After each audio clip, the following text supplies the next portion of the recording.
Bonjour ou bonsoir à tous, bienvenue à Bordeaux. Vous écoutez la fabuleuse histoire du catch américain. J'espère que tout le monde va bien à la maison, ou dans la rue, ou dans le bus, en train de faire le jogging, la vaisselle, ou à la messe. Je suis Norbert Feuillant, on est chez Rabbi Mentor. Comment ça va Rabbi aujourd'hui? Plutôt bien. Dans le studio officiel de FHCA, on est sur YouTube, on est sur Mixcloud, hashtag FHCA, @FHCA Podcast sur Twitter. Et vous pouvez nous envoyer plein de messages sur Facebook également sur YouTube. Et sur catch-news.com, vous pouvez laisser des commentaires parce qu'on est relayé par cette équipe, ainsi que sur Paris Catch. Comment ça va mon rabbin? Alors, une bonne quinzaine de jours tu as passé peut-être? Oui, ça va, plutôt pas mal, ma foi. Tu sais, la routine, hein. Céline, coupe-moi, pardon, je croyais que tu avais terminé, excuse-moi, c'est ma faute. Oui, le travail. Ok, il y a Céline qui est avec nous, salut Céline. Bonsoir. Qui vient assister à l'enregistrement de l'émission en podcast sur le catch la plus cool du monde. On va vous parler du programme de la suite des événements. Aujourd'hui, on va parler bien sûr de la carrière de Chris Benoit. Dans 15 jours, nous ferons une émission spéciale un peu plus courte qui concernera la brand extension ou le brand split si vous préférez, qui arrive le 19 juillet chez WWE. On fera une émission juste avant, plus courte. Et parce qu'elle sera plus courte, pour vous récompenser un petit peu de toute l'attente et la ferveur que vous mettez à écouter nos émissions, on en fera une la semaine d'après. Donc dans 3 semaines, on va reprendre le rythme normal et on vous laissera le choix du sujet. Vous avez le choix, votez en masse sur les réseaux sociaux, entre la WWF en 92, en 97 ou en 2000. C'est vous qui choisirez le thème de l'émission 3 années chère à Rabbi ici. Oui, j'aime bien les 3 années. C'est des bonnes années au niveau de ce qui s'est passé. Alors, c'est des années différentes, hein. Il y a des storylines qui sont intéressantes dans les 3. Il y a du très bon in-ring en 2000. Oui. En 92 aussi. Mais dans les 3, il se passe des choses fascinantes. Donc 3 années passionnantes. Votez pour celle que vous voulez, 97. Alors merci en tout cas de voter en masse. Hein. On n'a pas Rabbi qui va pas beaucoup parler aujourd'hui parce que Benoît, c'est quand même un peu trop récent pour lui. Un peu trop récent et douloureux. Un peu trop récent et douloureux. Marc Blondin est là, salut Marco. Bidam, ainsi que les messieurs, ainsi que les bêtes boiselles, Céline. Toujours. Madame, Madame. Montrez votre main. Et voilà, vous avez tous vu la bague, hein, l'émission. Oh là, la bague, je n'étais pas au courant, félicitations. Hein. Ouais, ça fait 2 ans juste, hein, là, oui? Là c'est vraiment mais j'étais pas invité. Donc forcément, voilà. Hein. Bon, très bien. Mais écoutez, ça va très bien, mesdames, messieurs. Ici Marc Boudin, à mes côtés, Michel Le Tourneur. Comment va Michel d'ailleurs, mon Marc? Très bien. Très bien. Très bien, ben écoute, toujours de la blombière. Toujours de la blombière, on trinque à la santé de Michel Le Tourneur et à tous les fans de la fabuleuse histoire du catch américain. Vous nous avez envoyé un maximum de commentaires et de réactions en ce qui concerne l'émission, je pense, qui a le mieux marché depuis qu'on a commencé. C'est l'émission sur le championnat intercontinental de WWE. Là, je sais que cette émission sur Chris Benoit est sans doute la plus anticipée qu'on a eue depuis que j'ai fait un peu de teasing sur les réseaux sociaux. Merci à tous, on va pas pouvoir absolument lire toutes vos réactions parce que ça nous prend beaucoup de temps. On va parler des messages que vous avez envoyés concernant Chris Benoit en majeure partie. Mais continuez à nous dire que l'émission est bien ou pas bien, donnez-nous vos remarques, c'est important pour nous, pour qu'on continue. Marc, on t'écoute avec le courrier des gens concernant Chris Benoit ou peut-être autre chose. Oui, voilà, tout à fait, hein. Parce que, bon, beaucoup de retour pour dire le championnat intercontinental, qui les gens ont aimé en champion intercontinental, qui aurait été bon. Hein. Seth Rollins, il y en a certains qui nous ont dit, aurait été bon en champion intercontinental. Et Rick Martel aussi. Jack the Snake, c'est vrai qu'on a oublié Rick Martel. Non, tu en avais parlé. J'avais évoqué peut-être dans le cadre de la feud avec Razor, mais Rick Martel aurait été un bon champion intercontinental. Tout à fait. Et donc, bon, voilà, des très bons retours. Mais vu qu'on veut avoir une émission, donc comme tu as dit, sur Chris Benoit, on va parler de Chris Benoit. Absolument. N'est-ce pas? Le bon vieux Chris Benoit. Donc, William Close, salut William, qui nous dit un des plus gros gâchis du catch, mais aussi un signal d'alarme qui a permis au business de mettre un coup de frein à de trop gros excès dans le milieu. Une feud avec Titus O'Neil, le père de l'année, aurait eu de la gueule. On peut faire des blagues après 9 ans, non? Ok, c'est oui. On dit après que je fais des blagues faciles. Hein, c'est William Close qui dit que Rabbi fait des blagues faciles. Je sais que Rabbi l'a très mal pris. Hein. Et moi aussi d'ailleurs, parce que je suis très proche de Rabbi. On est en symbiose, lui et moi. Donovan Pye qui nous dit, moi qui a commencé à regarder le catch grâce au DVD WrestleMania 23, ce pay-per-view était génial. C'était le dernier de Benoit. Je me souviens du match contre MVP qui était Saint-Patrick. Après Saint-Patrick. Hein. Tellement sympa 17 mars. Voilà, non, bah oui, mais tellement sympa qu'il en a eu la trick. Hein, Saint-Patrick, d'accord. Voilà. Donovan Pye, qui est donc sans doute l'auditeur que je préfère manger. Oui, eh bien, bon appétit. Hein, qui était Saint-Patrick. Après, j'ai pu découvrir sa carrière grâce à des DVD vieux pay-per-view comme Royal Rumble 2004 et WrestleMania 20, où dans le premier ladder match DVD, donc Benoit, était une véritable machine à souplex. et un technicien incroyable. Je trouve personnellement que la WWE doit remettre Benoît dans l'histoire. Une réhabilitation de Chris Benoit, ça va être un peu compliqué, on en parlera dans l'émission un peu plus tard, bien sûr. Tonio Di Falco, malgré son immense talent in-ring, il y a un truc qui m'a toujours marqué et dérangé dans le catch de Chris Benoit. Je trouve qu'il portait super mal le sharpshooter. Pas tout à fait d'accord. C'était pas le meilleur, mais ça va. Je ne sais pas si c'est à cause de sa shape un peu particulière. Benoit était assez court sur pattes, mais je trouve que lorsqu'il portait le sharpshooter, il ne mettait aucune pression sur le dos de son adversaire et se contentait de lui plier les jambes. Ça me choquait de la part d'un catcheur aussi technique. Bon, ça n'enlève rien à son talent, mais suis-je le seul à m'être fait cette réflexion? Qu'est-ce que t'en penses, Rabi? Mais je suis d'accord. Ouais, moi je trouve que c'est pas le meilleur, mais c'est pas Austin ni The Rock non plus, quoi. Ouais. Alors franchement, moi j'ai toujours très mauvais. Son sharpshooter, c'est dans le top 3 oui, des pires. Avec justement Austin et The Rock. Le plus mauvais, je pense que c'est quand même Austin. Ah oui, qui s'assied pas en fait. Voilà. The Rock, il est pas bon non plus, parce qu'en plus, il met les deux jambes sous le même bras, lui. Et en plus, oui, et Austin, The Rock l'a vraiment utilisé comme finisher secondaire pendant un moment en plus. Hein. C'est quand même bizarre. Hein. Très étonnant. Et Benoit, oui, c'était pas bon, mais on en parlera. Ironie du sort, Shawn Michaels porte un excellent sharpshooter par contre. Oui, excellent. Et il porte. Alors, c'est pas parce que c'est Michaels, mais il y en a plein de toute façon qui ont fait le crippler crossface, qui le portent mieux que Benoit aussi, je trouve. Et bien, le crossface, qui est une prise que Benoit a pris à Dean Malenko. Ouais. C'est Dean Malenko qui lui a soufflé cette prise, qui l'a rendu populaire, en tout cas, le crippler crossface. Ça vient du grand Dean Malenko, qui est un catcheur qu'on devrait créditer plus souvent, je pense, pour des tas de trucs. C'est vrai, mais c'est vrai que Benoit oubliait souvent de coincer le bras de son adversaire. Dans le crossface, tu veux dire? Oui, d'accord. Ouais. Il a retiré comme un bœuf, c'était pas John Cena, voilà. Mais il oubliait souvent de coincer le bras et ça m'énervait. Grindcore malade qui nous dit 2 souvenirs en particulier concernant Benoit. En 1, le match de Nitro contre Bret the Hitman Hart en octobre 99 qu'il m'arrive encore de mater, le meilleur hommage fait à Owen selon moi. En 2, pas très original, mais triple threat à WrestleMania 20 parce que ce match démonte tout et parce que j'étais au Madison Square Garden ce soir-là. Et que j'ai chialé comme une madeleine à la fin. Des images qui restent, je vous fais confiance pour traiter ce sujet comme il se doit. Bisous à vous deux. Kevin Barr, qui nous dit, je crois que le top moment pour beaucoup, c'était le main event de WrestleMania 20 où il repart avec le championnat. Puis la célébration avec Eddie, c'était que du bonheur. Sinon, j'avais franchement adoré ces matchs contre Bret the Hitman Hart, Nitro en hommage à Owen Hart et celui de Mayhem 99. C'est classique contre Kurt Angle, ce match au Rumble 2003 contre Jericho. J'aurais tellement aimé voir comment il aurait porté la nouvelle génération à la ECWWE.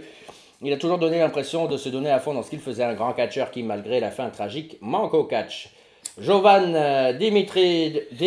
c'est Jovamine. Dimitrievich. Jovamine du Forum RTL 9 et Catchland également. La feud oubliée avec Angle et la Super J-Cup de 94, comme tout le reste à la New Japan. Christophe Doublé, Chris Benoit est mort l'année où la WWE est revenue à Bercy en 2007. J'ai un très bon souvenir de Benoit quand la WCW est arrivée sur Canal+, notamment sa feud avec Kevin Sullivan. Laurent Bremont. Benoît, mon lutteur favori, celui qui m'a fait accrocher au catch, celui dont les combats étaient si peu souvent mauvais que même en cherchant bien, j'arrive pas à en trouver. C'était aussi un technicien hors pair, peut-être même avec Dean Malenko, l'un des tout meilleurs de l'histoire. Mes meilleurs souvenirs de lui sont bien sûr son début d'année 2004, mais aussi ses rivalités avec Kurt Angle, Booker T, la WCW et Chris Jericho qui nous ont donné de super combats. À mon sens, sans cautionner ces derniers jours la tragédie, il a toute sa place dans le Hall of Fame et sa carrière mérite amplement qu'on y fasse référence comme il est fait avec Eddie Guerrero. J'en profite pour vous remercier d'aborder sa carrière. Hâte d'entendre ce que vous avez à en dire. C'est là que c'est un peu bâtard, comme Donald Trump dans le Hall of Fame aussi, quoi. Il a tué personne, si tu veux, mais c'est vrai que c'est un sujet qui est délicat, quoi. Évidemment que Benoît ne sera jamais dans le Hall of Fame, quoi. Ah oui. Je dirais même qu'il n'a pas sa place, en fait, dans le Hall of Fame. Ah ben non. Sans juger, hein. On va essayer de pas faire de jugement, on y reviendra en début d'émission, pourquoi en parler. Oui. Ah, quand même, non, c'est chaud, quoi. C'est impossible. C'est totalement impossible. Sébastien Dezon, oh putain que je l'aimais. Je m'étais même rué sur le DVD Hard Knocks de Chris Benoit Story, que je possède toujours à l'époque. Un gros physique, un style rude et technique à la fois, généreux dans le ring, qui réussissait à donner de la crédibilité à son adversaire quel qu'il soit. A wrestler's wrestler, un vrai et un pur que j'ai découvert pour la première fois lors du pay-per-view WCW Mayhem 99. Comme le disait Norbert lors d'une émission précédente, Benoît in ring me manque énormément. Arnox, qui est le DVD sur la carrière de Benoît, à l'époque où il faisait des doubles ou des triples, c'était un des meilleurs qui était sorti à l'époque déjà. Ah oui. Sur Chris Benoit, il est génial, il coûte très très cher. Maintenant, je pense qu'on peut le revendre parce qu'il est plus distribué. Il est incroyable, essayez de vous le procurer. Vraiment, il est superbe. Et d'ailleurs, je l'ai eu grâce à toi, tu te rappelles? Oui, alors oui, parce que j'avais eu sur Silver Vision, il passait pas sur ma PlayStation 2, et je leur ai dit, et ils m'ont renvoyé gratis. Ouais. Mais par contre, il passait sur la mienne, donc tu me l'as donné. Voilà, c'est ça. Formidable.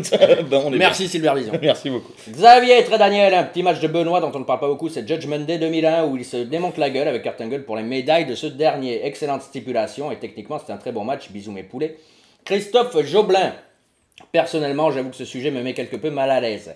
D'un côté, je ne peux excuser les actes horribles qu'a commis Benoît, mais de l'autre, je me souviens de ce catcheur intense et technique avec un style de forcené qui le rendait tellement unique et intéressant. Regardez, je ne sais pas si vous l'avez écouté, mais Chris Jericho, dans son dernier podcast, a reçu la sœur de Woman pour parler des derniers jours de la famille Benoît. Et le constat qu'elle dresse est très proche de la shoot interview de Kurt Angle que vous aviez mentionné lors d'un CL Pod. Et ça tombe bien, parce que moi, je m'en rappelle pas. Interview de Kurt Angle, non, c'est la ligne que je viens de lire. On y apprend entre autres que les morts d'Eddie Guerrero et surtout de Sherry Martel avaient grandement affecté le couple et que Chris semblait vraiment souffrir mentalement sur les derniers mois de sa vie. Tout un tas d'autres sujets concernant cette affaire ont été abordés et ce qu'on peut en retirer, je pense, c'est le sentiment d'une immense catastrophe qui aurait peut-être pu être évitée. Je ne pense pas que la wellness policy de la WWE aurait pu changer les choses, mais le sentiment que cette tragédie aurait pu être esquivée ressort de plus en plus avec cette interview. Ce qui m'amène à vous poser une question. Comment auriez-vous vu la carrière et même probablement la vie de Chris Benoit se terminer si ce funeste week-end ne s'était jamais produit? En tout cas, total respect d'avoir les tripes d'aborder ce sujet qui, à mon avis, restera à jamais sensible. Et essayons de nous souvenir du fantastique catcheur que fut Chris Benoit sans pour autant ni pardonner ni oublier ce qui s'est passé. Et c'était ma question qui tue. J'étais dégoûté. Oui, voilà. Il répond à merde, désolé Norbert, c'est vraiment le hasard. Les petits esprits se rencontrent, faut croire. Et deux choses. D'abord. Et attends, j'ai pas fini. Ah, pardon. Ouais. Il y avait un dernier message sur YouTube, là, parce que je venais de faire les messages de Facebook.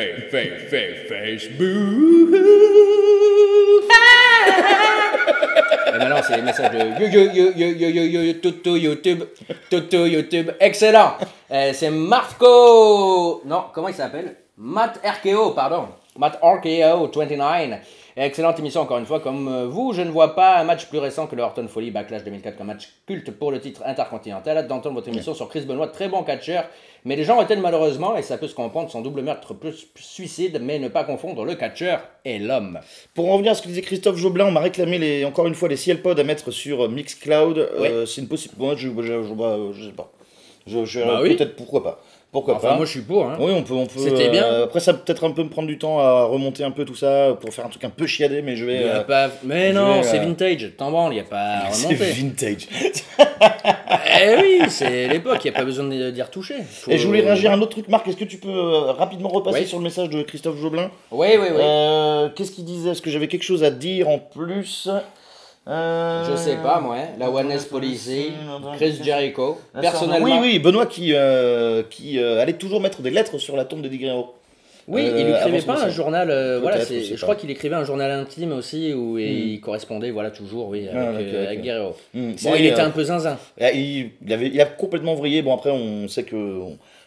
On va revenir au sujet. On a fini pour les mails, Marc. Oui, ça fait, oui. À tous de nous écrire. Écrivez-nous partout. N'hésitez pas. On lit tout avec attention. Et c'est très gentil à tous. @FHCA podcast. On n'est pas grand-chose sur Twitter, je crois. #FHCA. Non, alors il faut savoir que j'ai justement écrémé pour faire une émission danse. une émission danse avec les stars. Et t'es nu, pas encore. Non, il est trop tôt. Ah ouais, je t'en prie. Chris Benoit. Salut, hein. On sait que notre émission. Au revoir. Dis-moi au revoir. Au revoir Marc, mais tu restes assisté quand même à l'émission. Oui, mais quand même, dis-moi merci. Merci Marc pour la lecture du courrier des auditeurs. C'est un véritable plaisir. Tu feras un gros bisou à Michel. J'y manquerai pas. J'y manquerai pas. On va le boire un petit peu avant de poursuivre. Chris Benoit, donc une émission qui me tenait à cœur, et à Rabi également. Moi, c'était mon catcheur préféré quand il est mort. Chris Benoit, c'était un vrai choc. Un vrai choc. Pourquoi tu rigoles? Pour rien. Oui. Ah putain, oui, c'était un choc. Je me rappelle très bien, c'est moi qui t'avais laissé un message sur ton répondeur. J'étais dans le tram, pour ceux qui connaissent un peu Bordeaux, à la station Butinière, Lormont-Butinière. Une bien belle station de tram d'ailleurs. Et d'ailleurs, c'était Ploc. Paix à son âme. Voilà, paix à son âme. Ploc qui m'avait appelé, qui m'avait lui aussi, je crois, laissé un message pour me dire, je sais plus, que Benoît était mort. Je t'avais appelé juste après en disant, attends, Ploc il vient de m'appeler pour me dire, machin. J'étais rentré chez moi et c'était encore le truc de la famille Benoît a été retrouvée morte. Et c'est vrai que c'était. C'était le. Oui. Comme c'est chaud, quoi. Déjà, bon, rien que le soir même, t'as la famille Benoît qui est morte. Tu filmes, non mais qu'est-ce qui s'est. Voilà. Qu'est-ce qui s'est passé? Et bon, c'est Chris Benoit, quoi. Alors, il y a des gens qui nous ont dit, vous avez la pression de faire cette émission, ça va être dur. Stury, par message privé, on le remercie pour le visuel. Il a tenu Stury à mettre des taches de sang sur le visuel. Moi, j'étais pas pour, toi non plus. Non, mais après, pas nécessaire. Après, c'est son boulot, il le fait bien. Mais c'est pas moche, par contre. C'est pas moche, c'est très bien. Et après, il nous a dit, vous avez la pression, c'est difficile de pas juger, de pas. Non, en fait, pas du tout. Personnellement, moi, j'arrive très bien à faire la différenciation. Ça existe, ce mot? Oui. D'accord, mais c'est bien, j'utilise des mots compliqués. Oui. Entre le catcheur et l'homme, au final, l'homme, je l'ai jamais connu. Donc, alors c'est horrible ce qu'il a fait, c'est pas Personne, la question. alors aucun de Voilà. nous disons que c'est pardonnable, c'est pas ça. C'est pas la question, mais au final, alors, trivialement, je dirais que quelque part, je m'en fous un peu. Et ça n'a parce pas. que Ouais. ça m'a atteint parce que voilà, c'était un mec qu'on suivait depuis 12 ans, qu'on voyait toutes les semaines à la télé, donc forcément, c'est quelque chose qui te touche. Voilà. C'est horrible ce qu'il a fait, bien évidemment. Quand je vois Benoît sur le network ou sur des DVD ou des trucs comme ça, bien évidemment que j'y pense un petit peu. Mais moi j'aimais le catcheur, l'homme, si ça se trouve, enfin, je le connais pas, et puis ça me. Enfin, c'est con à dire, quelque part ça me. Non mais ça me n'a regarde jamais, pas, voilà, ça au n'a fond. jamais entaché notre amour pour le catcheur en tout cas. C'est jamais. ça, il était tellement formidable à côté, c'est infect et c'est horrible ce qu'il a fait, il a pété les plombs magistralement. Mais après, bon, qu'est-ce que. Ce qui est intéressant pour parler de cette affaire tragique, c'est les tenants et les aboutissants de l'affaire. C'est qu'est-ce qui a amené à ça et, et les conséquences que ça a amené. C'est médical. Mais l'acte lui-même, on n'est pas dans Fait entrer l'accusé ou on n'est pas une émission. On parle de l'histoire du catch américain, on va pas parler de ce qui se passait dans le pieu de Benoît et de Nancy. En tout cas, voilà, c'était juste pour vous dire qu'on n'a pas particulièrement la pression. C'est pas une question de courage d'opinion parce que c'est pas forcément courageux de dire qu'on aime le catcheur. Voilà, on aime sa carrière, on aime ce qu'il a apporté au catch malgré tout. Et pas qu'un peu. Benoît, donc, qui est décédé à l'âge de 40 ans, pile poil 40 ans et un mois. Après, en plus, quand on sait, ça a été assez documenté, sa mort, il y a eu les rapports d'autopsie. Quand tu sais que le mec avait à 40 ans le cerveau d'un vieux de 85 ans avec Alzheimer, les commotions cérébrales et compagnie, tu comprends mieux, oui, en effet, après que WWE ait fait ce truc interdire les coups de chaise dans la tête, lui, il prenait les coups de chaise non protégés sur l'arrière du crâne, quand même. Ouais. C'est un des... J'ai pas d'autres catcheurs que j'ai vu en prendre. Il y a le diving headbutt aussi qui était hyper stiff. La descente de la tête. Et puis alors, s'il mettait une chaise en plus sur le mec, il donnait le coup de boule sur la chaise. Bon, voilà. C'est vrai que ça a montré plein de choses dans le catch, les excès, voilà, comme on a pu lire du catch. Mais après, voilà, c'est une raison médicale, c'est une raison psychologique, psychiatrique. Enfin, voilà, nous, on n'y peut rien et c'est pas parce qu'il a fait ça qu'on... WWE, après, voilà, on va y venir après, je suppose, que de WWE, c'est normal. Il y avait cette image folle aussi du topé où il se prend la tête des commentateurs à SmackDown. Oui, contre Benoît. Contre Booker T. Contre Booker T, SmackDown. Oui. Enfin, il faisait tout comme un porc, il y allait comme un porc. Et c'était ça qui était génial chez le mec. Après, je comprends que quand tu vois les matchs où il se prend un coup de chaise dans la tête, tu fais oui, ça a participé à son pétage de plomb. Tu peux le saisir, mais tu peux aussi saisir que quand tu vois Mick Foley, qui aujourd'hui ne peut pas marcher sans souffrir des genoux, et a priori, lui aussi, il a les genoux d'un vieux de 95 ans. Daniel Bryan, voilà, tout Chris Nowinski qui a fait combien 2 ans de catch qui a une commotion cérébrale à vie presque, Bret Hart. Mais voilà, enfin, on a des exemples comme ça, Droz, si tu veux, en fait, c'est comme...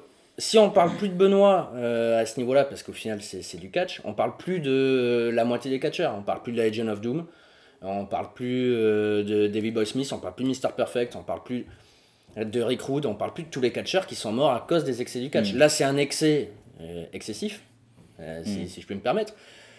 Mais après, ça ne reste que les dégâts du catch, quoi. Tout ça, on y reviendra un petit peu plus tard en fin d'émission. En tout cas, Chris Benoit qui a été effacé de l'histoire de la WWE dans leur communication officielle. Bon, sur le network, ils peuvent pas non plus mettre une tache noire sur sa gueule quand il catch, mais en tout cas... Il n'y a pas ces noms, par exemple. Par contre, quand il y a ces matchs dans la petite barre en bas où tu peux passer d'un match à l'autre, s'il y a un match de Benoît, tu auras un blanc. Voilà, il y aura pas son nom, tu peux marquer Chris Benoit sur le network, tu n'auras aucun retour. Donc on est là pour, à notre niveau, réhabiliter la carrière du catcheur, en tout cas à notre tout petit niveau, mais pas évidemment les actes horribles qu'il a commis, ça on n'en est pas là pour en parler, sauf si ça touche évidemment au catch. Premier point que je voulais lever sur Chris Benoit, c'est sa ressemblance et son idolâtrie pour le Dynamite Kid. Chris Benoit qui avait pour idole quand il était gamin. Bah, Dynamite Kid, oui, il a mal fini aussi. Je crois qu'il a plus de jambes ou il en manque une, ou et puis il est moitié. Non, je crois qu'il en a plus. Et puis il sucre les fraises. Enfin, c'est une horreur. Dynamite Kid qui allait très loin dans sa vie d'abus, de drogue et de violence à se shooter aux stéroïdes pour chevaux notamment. C'est dans son bouquin. Lisez le bouquin du Dynamite Kid si vous pouvez, si vous parlez anglais. Il est formidable. Donc Benoît qui découvre le Dynamite Kid à la télé. Benoît est canadien, bien sûr, ça se sait. Et au Canada, le catch et la Stampede Wrestling. Et les deux vedettes des poids légers à l'époque, c'est Bret Hart et le Dynamite Kid. C'est pas mal. Et Benoît qui va tomber amoureux des deux et qui va rencontrer le Dynamite Kid très jeune en disant je veux devenir exactement comme toi, je veux devenir le Dynamite Kid. Si bien qu'il va s'appeler le Pegasus Kid après à la New Japan, on y reviendra un petit peu plus tard. Chris Benoit, comment tu comparerais Dynamite Kid et Benoit? Est-ce que Benoit c'est une version mise à jour du Dynamite Kid pour l'époque? Est-ce que c'est une version supérieure, inférieure? Est-ce que c'est du plagiat? Oui. Alors, pour pas mal de trucs au niveau de... Tu vas m'aider pour le mot crisp. Comment on dit en français? Crisp. Oui, crisp. Qu'il est très très précis et très précis et très et intense. C'est snap. Voilà, c'est intense. Voilà, il lui appliquait la snap suplex diving headbutt notamment. Oui, et puis dans les cordes à linge. Les cordes à linge, il les donne un petit peu pareil. Il avait ce style brutal. Ouais, et en effet, très très réaliste. Et puis il a vraiment geste par geste pour certaines choses, c'est le même. Ah oui, non, mais et puis ils avaient la même corpulence, petit, hyper trapu, hyper musclé, trop musclé aussi, voilà, dans les dérives, hein, encore une fois. Mais par contre, là où il se ressemble pas du tout, c'est dans la locker room. Voilà, là, par contre, il a eu la bonne idée, Benoît, de pas se rapprocher du Dynamite Kid, qui était un gros bully, qui faisait chier tout le monde, qui s'était justement fait casser la tête par Jacques Rougeau. Et anecdote géniale de Jacques Rougeau qui défonce Dynamite Kid, hein, ça c'est excellent. Voilà, et là où Benoît, par contre, dans la locker room, était un vétéran respecté, un peu comme une version plus discrète de l'Undertaker, a priori. Raconte-nous l'anecdote de ce catcheur qui avait pas salué tout le monde. Oui, c'est génial. C'est pendant le Raw hommage à Chris Benoit, qu'on ne reverra très certainement jamais. Je pense qu'il sera même pas sur le network. D'ailleurs, celui-là sera peut-être un des seuls Raw qu'on n'aura pas. Où c'est Triple H, je crois, qui raconte qu'il y avait un jeune catcheur dont il n'avait pas dit le nom, qui avait manqué de respect à Michael Center ou un vétéran, je sais plus. Et Benoît, ça lui avait pas plu parce que le catch avant tout c'est respect. Et donc il lui a dit très bien, tu viens avec moi, on va faire 500 squats. Mais par contre je l'ai fait avec toi. Et donc Benoît a fait 500 squats avec le gamin comme ça et ils étaient arrivés jusqu'à 500. Bon, je pense que Benoît c'était un peu tranquillou, hein. Mais bon, le gamin, je crois qu'il en avait chié. Et c'était voilà à quel point le respect était important pour ce mec-là. C'est un super exemple. Le respect et la perfection dans le ring, il y a une autre anecdote qui est géniale. Alors j'allais dire que Benoît prenait, parce que tu t'en as parlé de cette anecdote en off, qui prenait les choses très très à cœur. Ah ça. Quand il a blessé Sabu, on y reviendra, parce que c'est de là que part finalement son surnom de Crippler. Quand il a blessé Sabu accidentellement, il a fait le paralyser, il s'en est jamais remis. Et il y a cette anecdote au Japon de Benoît et Jericho que tu vas raconter. Ouais, c'est pendant la Super J-Cup 95, il me semble. Quart de finale, il perd contre Jericho, c'est ça. Et en fait, Jericho, je crois, fait un drop kick ou un spinning heel kick, je me rappelle plus, qui ne touche pas Benoît, mais Benoît bump quand même. Il continue le match, pas d'un. Et fin du match hyper bien, a priori, Jericho trop content, pip pip, voilà, il a catché, je crois, pour la première fois, un truc comme ça avec son idole, vu que c'était aussi une idole de Jericho, Benoît. Il arrive backstage, Jericho, il cherche Benoît, il le trouve pas, il était dans un coin de l'arena, là, dans les vestiaires. Et Benoît, mais mortifié. Position fétale et tout. Non, mais la tête dans les mains, et Jericho, il vient là, il fait putain, c'était trop bien notre match. Et Benoît, il fait non, rien du tout, c'était nul. Jericho fait mais comment ça, quoi? Mais de quoi tu parles? C'était hyper bien. Non, tu m'as pas touché sur ton spinning kick et j'ai bumpé. J'aurais pas dû. Et c'était limite, c'est autiste un petit peu à se balancer, voilà, comme ça, en train de faire non, j'ai bumpé, j'aurais pas dû, c'est nul. On a raté le match. Et Jericho a beau lui dire non, mais personne l'a vu. Oui, mais moi je sais. Moi je sais. Et non, il prenait les choses très au sérieux. Il était très intense, très intense pour beaucoup de choses. Oui. Donc le Dynamite Kid, pour ceux qui ne connaissent pas, donc l'idole de Chris Benoit, Benoît lui a pompé plein de trucs. Si vous ne le connaissez pas, c'était le partenaire de Davey Boy Smith dans les British Bulldogs. C'est mon équipe préférée ever. Enfin pour moi c'est la meilleure équipe qu'il y a eu. Benoît qui va s'entraîner au donjon donc, de la famille Hart, sous Bruce Hart et après sous Stuart lui-même. Et ça c'est quand même... La classe. C'est quand même la méga classe, quoi. Quand on voit les talents que Stuart a sortis de la famille Hart, notamment. Benoît, c'est avec... Oui, enfin, il y en a deux. Hein. Oui. Ah, Oui. on Oui, s'en il y a rend pas Brett et compte de ses Owen. fils, voilà. Il y a Brett et Owen. Ah oui, C'est vrai mais que nous, on n'est après, pas fan oui. de Bruce, mais voilà. C'est vrai un que- euphémisme. On n'est pas fan Ouais. de Broussard. Putain. Et donc dans le donjon, Benoît qui va se rapprocher beaucoup de Bret, hein, qui va devenir très très pote avec Bret Hart. Et Benoît qui va faire ses premières vagues après une carrière à la Stampede Wrestling finalement de rookie, à la New Japan Pro Wrestling où il va s'appeler le Pegasus Kid. Et gros succès là-bas parce qu'un style de catch parfait pour un junior heavyweight quoi finalement Chris Benoit quoi. C'est le rêve toujours au Japon à l'heure actuelle s'il y avait Benoît ce serait un truc de fou quoi. Mais partout. Hmm. Partout, c'est le genre de catch qui vieillit pas de toute façon. Et il était masqué ou pas? J'arrive pas Alors à oui, me le rappeler. Pegasus Kid était masqué, il perd son masque contre Liger, C'est ça, et parce il que- revient en Wild Pegasus. C'est ça, d'accord. Avant, Et- il fait des matchs sous son vrai nom, hein. Ok. Un petit peu quand même. Mais enfin, il avait le genre de catch qui se prêtait très bien justement au Ouais. Japon et au genre Au junior junior. heavyweight. Ouais. Voilà. Et dur sur l'homme, ça claque, c'est impressionnant et pas de fioriture. Ouais, Voilà, aucune donc- fioriture dans le cage de Benoît. bah, ça, Aucune putain. fioriture dans le cage de Benoît. Le souci du détail, oui, non, parfait au Japon, ce mec-là. Benoît, c'est au geste près quand même son catch. Ah, Limite, oui, c'est au geste près quoi. Ah ben oui, Y a rien non, acheté. il y a rien qui est fait au hasard. Hmm. Mais ça se rapproche beaucoup de Bret Hart hein, Mm. dans ce genre-là. Tout est fait pour une raison. Il n'y a pas un geste qui est fait au hasard. Et puis c'est toujours bien exécuté. Ouais. Même à part le sharpshooter, voilà, Ouais. le creeper crossface. Mais bon, c'est des petits détails si tu veux. C'est pas ça va pas te gâcher un match non plus. C'est pas Jeff Hardy qui match son chewing-gum pendant une sleeper hold. Par exemple, ça peut être le genre de truc qui fait bon. Ouais. Bon, ça te T'as sort John du Cena match. qui hurle des callings là en ce moment, c'est terrible. Alors, à Raw, alors c'est Apparemment, incroyable. il a fait le pire ever à Raw, j'ai lu. Mais Tu l'as vu oui, j'ai regardé Raw ce matin.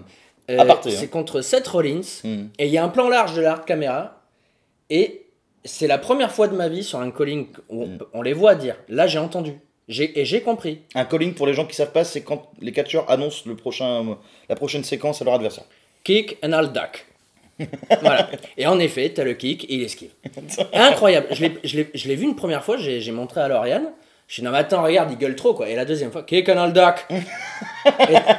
Non mais il se cache pas, il est vraiment en train de se relever comme ça, face caméra, kick and I'll duck. Évidemment. Et puis voilà, et tu fais bon. Et ça par contre, si ça te sort pas du match aussi, bordel. Évidemment, sans Ah, être réactionnaire ouais. ou critique, pour être critique, on adore John Cena. Ah oui. C'est pas un truc que Benoît aurait fait. Il y a des catcheurs Ah trop non, haut niveau non, qui non, collent non. très mal, hein. Jericho, Austin, tout ça, c'est bon. Une horreur. putain. Donc Benoît qui va remporter les tournois Best of Super Junior, qui sont toujours des tournois super courus. Au Japon, il va gagner en 93 et en 95. Entre temps, il y a un truc très important, on va y revenir dans un instant. Alors j'ai regardé. Tu vois, j'ai re-regardé le line-up de Best of Super Junior 93. On va parler que des Américains qui sont dans le tournoi parce qu'il y avait des Japonais évidemment. C'était la New Japan. En 93, il y a quand même Dean Malenko dans le tournoi avec Benoît. Oui. Il y a quand même Fit Finlay. Il y a deux Cold Scorpio et il y a le Kid quoi. Il y a Shane Waltman quoi. Ça a de la gueule quoi. C'est pas mal. Et d'ailleurs un gros bisou à Clément, Tristan Archer là qui est dans le Cruiserweight classique. Bravo. En 95, Malenko, Pillman, Alex Wright, Eddie Guerrero avec Benoît. Quand même, les gars, regardez ça, c'est extraordinaire. Et regardez surtout le premier fait d'armes de Chris Benoit sur la scène mondiale, c'est sa victoire de la Super J-Cup 94. Non mais alors ça c'est. Alors. C'est pas le meilleur show ever. C'est le meilleur tournoi ever, au moins. Ouais. Et in-ring, des performances extraordinaires de Benoit, de Liger et de Sasuke. Il y a Malenko aussi. Il y a Malenko dedans, il y a Eddie Guerrero sous le nom de Black Tiger 2. Et Benoît, c'est Wild Pegasus. Et alors, il y a un match qui ne concerne pas Benoît, c'est Liger Sasuke qui est qui est en demi-finale. Mais extraordinaire. Oh là là. Et Benoît qui gagne un tournoi mais fabuleux. Et Il y a- qui bat Liger en finale. Une feud contre Liger, quand même, à l'époque. Déjà, quand tu es un jeune catcheur Non, comme c'est Benoît. Sasuke. Contre Sasuke, pardon. Ouais. Et il avait feudé Il y a contre Liger 2-5 avant. je crois dans. Il avait feudé contre Liger avant. Et quand tu te retrouves contre des mecs comme Sasuke et Liger et que t'es over, quoi, quand même, c'est que t'es un bon gars, quoi. T'as la qualité, quoi. Bah t'es Chris Benoit donc. Ouais, à forcément- l'époque, on sait pas que c'est. Enfin, tu vois, on sait pas Oui, mais qui est Benoît vraiment. Bah, quoi. tu le sais pas, mais après tu le montres. Mm. Je pense que c'est le genre de catcheur, quand tu leur donnais l'opportunité de montrer leur qualité, Benoît il était pas con à ce niveau-là, il savait très bien que c'était le moment ou jamais, quoi. Quand en plus il la gagne. Hein. Ouais, il a C'est gagné. ça. Quand tu sais que tu vas gagner le tournoi, bon, tu te sors les doigts du fion. Et puis de toute façon, lui, même, il avait un haut show avec 200 personnes, il sortait les doigts du fion quand même, hein, c'est pas la question. Hein. Donc, mais oui, non, ce show, il est fantastique. Après, il est un peu chiant à trouver hein, maintenant Ouais. sur les. Sur les plateformes de téléchargement. Non, sur Amazon, je parle, il est pénible. J'ai réussi à le rechoper il n'y a pas si longtemps que ça, mais il y a très peu de seeders, ça met longtemps. Mais il est génial, oui, il faut le voir. Ce show, il y a 2 ou 3 5, c'est fabuleux. C'est extraordinaire. Benoît qui va battre donc Eddie Guerrero, Gedo et Sasuke pour le remporter le tournoi. Et l'année d'après, il perd en quart de finale contre Cœur de Lion, Lionheart, à savoir Chris Jericho.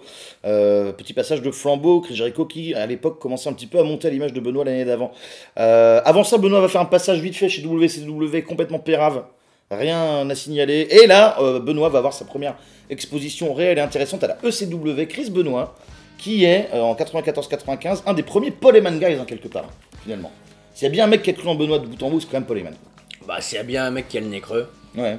Dans tous les cas, de toute façon, c'est bien Paul Heyman. Le mec a quand même ramené limite d'un coup Malenko, Guerrero, Benoît. Jericho un peu après. Ouais, Mysterio, Psychosis, bon... On peut dire que le mec est bon, il connaît le catch. Ouais. Mais oui, Benoît. Alors par contre, je connais très peu au final, à part en effet avec Sabu. L'incident. Benoît qu'on commence à appeler le Crippler parce qu'il blesse Kayfabe, je sais plus si Rock ou Johnny Grunge. C'est un des publics ennemis. Et on l'appelle le Crippler. Et puis il va blesser Sabu, il va tenter un surpassement où. Non, il pense Benoît faire un flapjack, je crois. Et Sabu va décider, au dernier moment, d'essayer de faire un flip. En l'air pour essayer de bumper sur le dos, mais il fait son flip trop tard et il se fout la nuque. L'image est terrible. Il se fait un marteau pilon. Il se fait un marteau pilon tout seul, c'est horrible. Sabu ça va parce que Sabu il s'en rend là. Ça chatouille quoi. Ça le picote un peu. Voilà. Et Benoît inconsolable quoi, apparemment en larmes backstage. J'ai tué Sabu, j'ai failli le paralyser. Et t'as Paul Heyman qui veut dire non mais tu sais quoi, on va capitaliser, t'appelles le crippler, bah voilà. Bah t'as cripplé Sabu et donc il va continuer sur sa lancée, et là il va commencer à être associé vraiment à Dean Malenko dans la triple threat. Benoît prend son premier titre par équipe avec Malenko contre Taz et Sabu. Oui. Et Sabu, et on voit un petit peu Benoît et Malenko avec Guerrero être les prémices, on en a parlé dans les émissions sur le ECW et la WCW, de la révolution cruiserweight qui va se passer aux États-Unis quelque part. Est-ce que c'est Paul Heyman qui l'a lancé avec Benoît, Malenko et Guerrero? Oui. Tu fais ça, je te jure. Tu m'aimes pas. Hein. J'aime pas quand tu fais ça. J'aime pénible, pas du tout quand tu fais ça. C'est très pénible. Ça t'ennuie. Ah oui, ça m'ennuie beaucoup. Tu as envie de me frapper. Oui, j'ai envie de te casser. Oui, non, mais oui, bien sûr. C'est lui qui les a ramenés, donc forcément. Mais après, en fait, je sais pas dire quoi de plus. Est-ce que Benoît, Malenko, Guerrero, Jericho un peu plus tard, Mysterio aussi, vont être... Est-ce que c'est pas eux qui... Est-ce qu'ils ont changé le catch à un niveau où aujourd'hui on peut avoir des catcheurs comme Seth Rollins qui sont over? On en a peu parlé, je crois, je sais plus dans quelle émission. Ils ont quand même changé la donne sur ce qui était un bon catcheur et ce qui pouvait un peu rapporter de l'argent, non? Et des viewers. Bah, s'il y a NXT aujourd'hui, en tout cas, c'est grâce à ces mecs-là, parce que sinon, tu auras encore des Kevin Nash, c'est grâce à ces mecs-là, des mecs comme Bret Hart, comme Shawn Michaels, Sean Waltman aussi. On le crédite pas assez pour ça, Sean Waltman. Bah, c'est le vrai premier underdog ultra maigre, pas musclé du tout. Mais après, oui, ces mecs-là, ils ont popularisé aussi un autre style de catch plus technique et plus mondial, vu que c'est des mecs qui sont allés partout, comme Jericho, Mexique, Japon, Europe. Les mecs qui sont allés partout, ils ont apporté un style bâtard, hybride, mais qui est incroyable, où ils peuvent tout faire. Ils peuvent faire un petit peu de lucha, ils peuvent faire du Japon où voilà, ça claque, ils peuvent faire du style européen un petit peu plus technique. Ils étaient tous différents les trois, hein, Benoît, Malenko et Guerrero, quoi, les Three Amigos. Ils étaient, en plus, ils avaient tous un style très très différent, quoi. Et ça se mariait, quoi. Les trois ensemble peuvent faire n'importe quoi. C'est quand même fou. Vous verrez très peu de mauvais matchs entre Benoît et Malenko, ou Malenko et Guerrero, ou Guerrero et Benoît. Ah, mais déjà, Guerrero-Benoît, pour ceux qui ont le Hard Knocks, là, match à Nitro en 95 avec le meilleur powerbomb est incroyable. C'est pas long en plus, ça dure 7 ou 8 minutes. Hein. C'est fou furieux. C'est fou furieux. C'est fou furieux. Voilà, c'est violent. Si vous avez le network, c'est un Nitro de 95. Je sais pas quand du tout. Mais voilà, Benoît Guerrero, Nitro en 95, un powerbomb, il tue Guerrero. Hein, c'est ça, il le plie. Ouais. Là, et puis il rate du sol. Hein. Il après, prend très bas. Hein. Mais ils sont copains, donc ils y vont gaiement. C'est le truc chouette avec le catch. C'est plus tu vas gaiement, plus t'es copain en fait.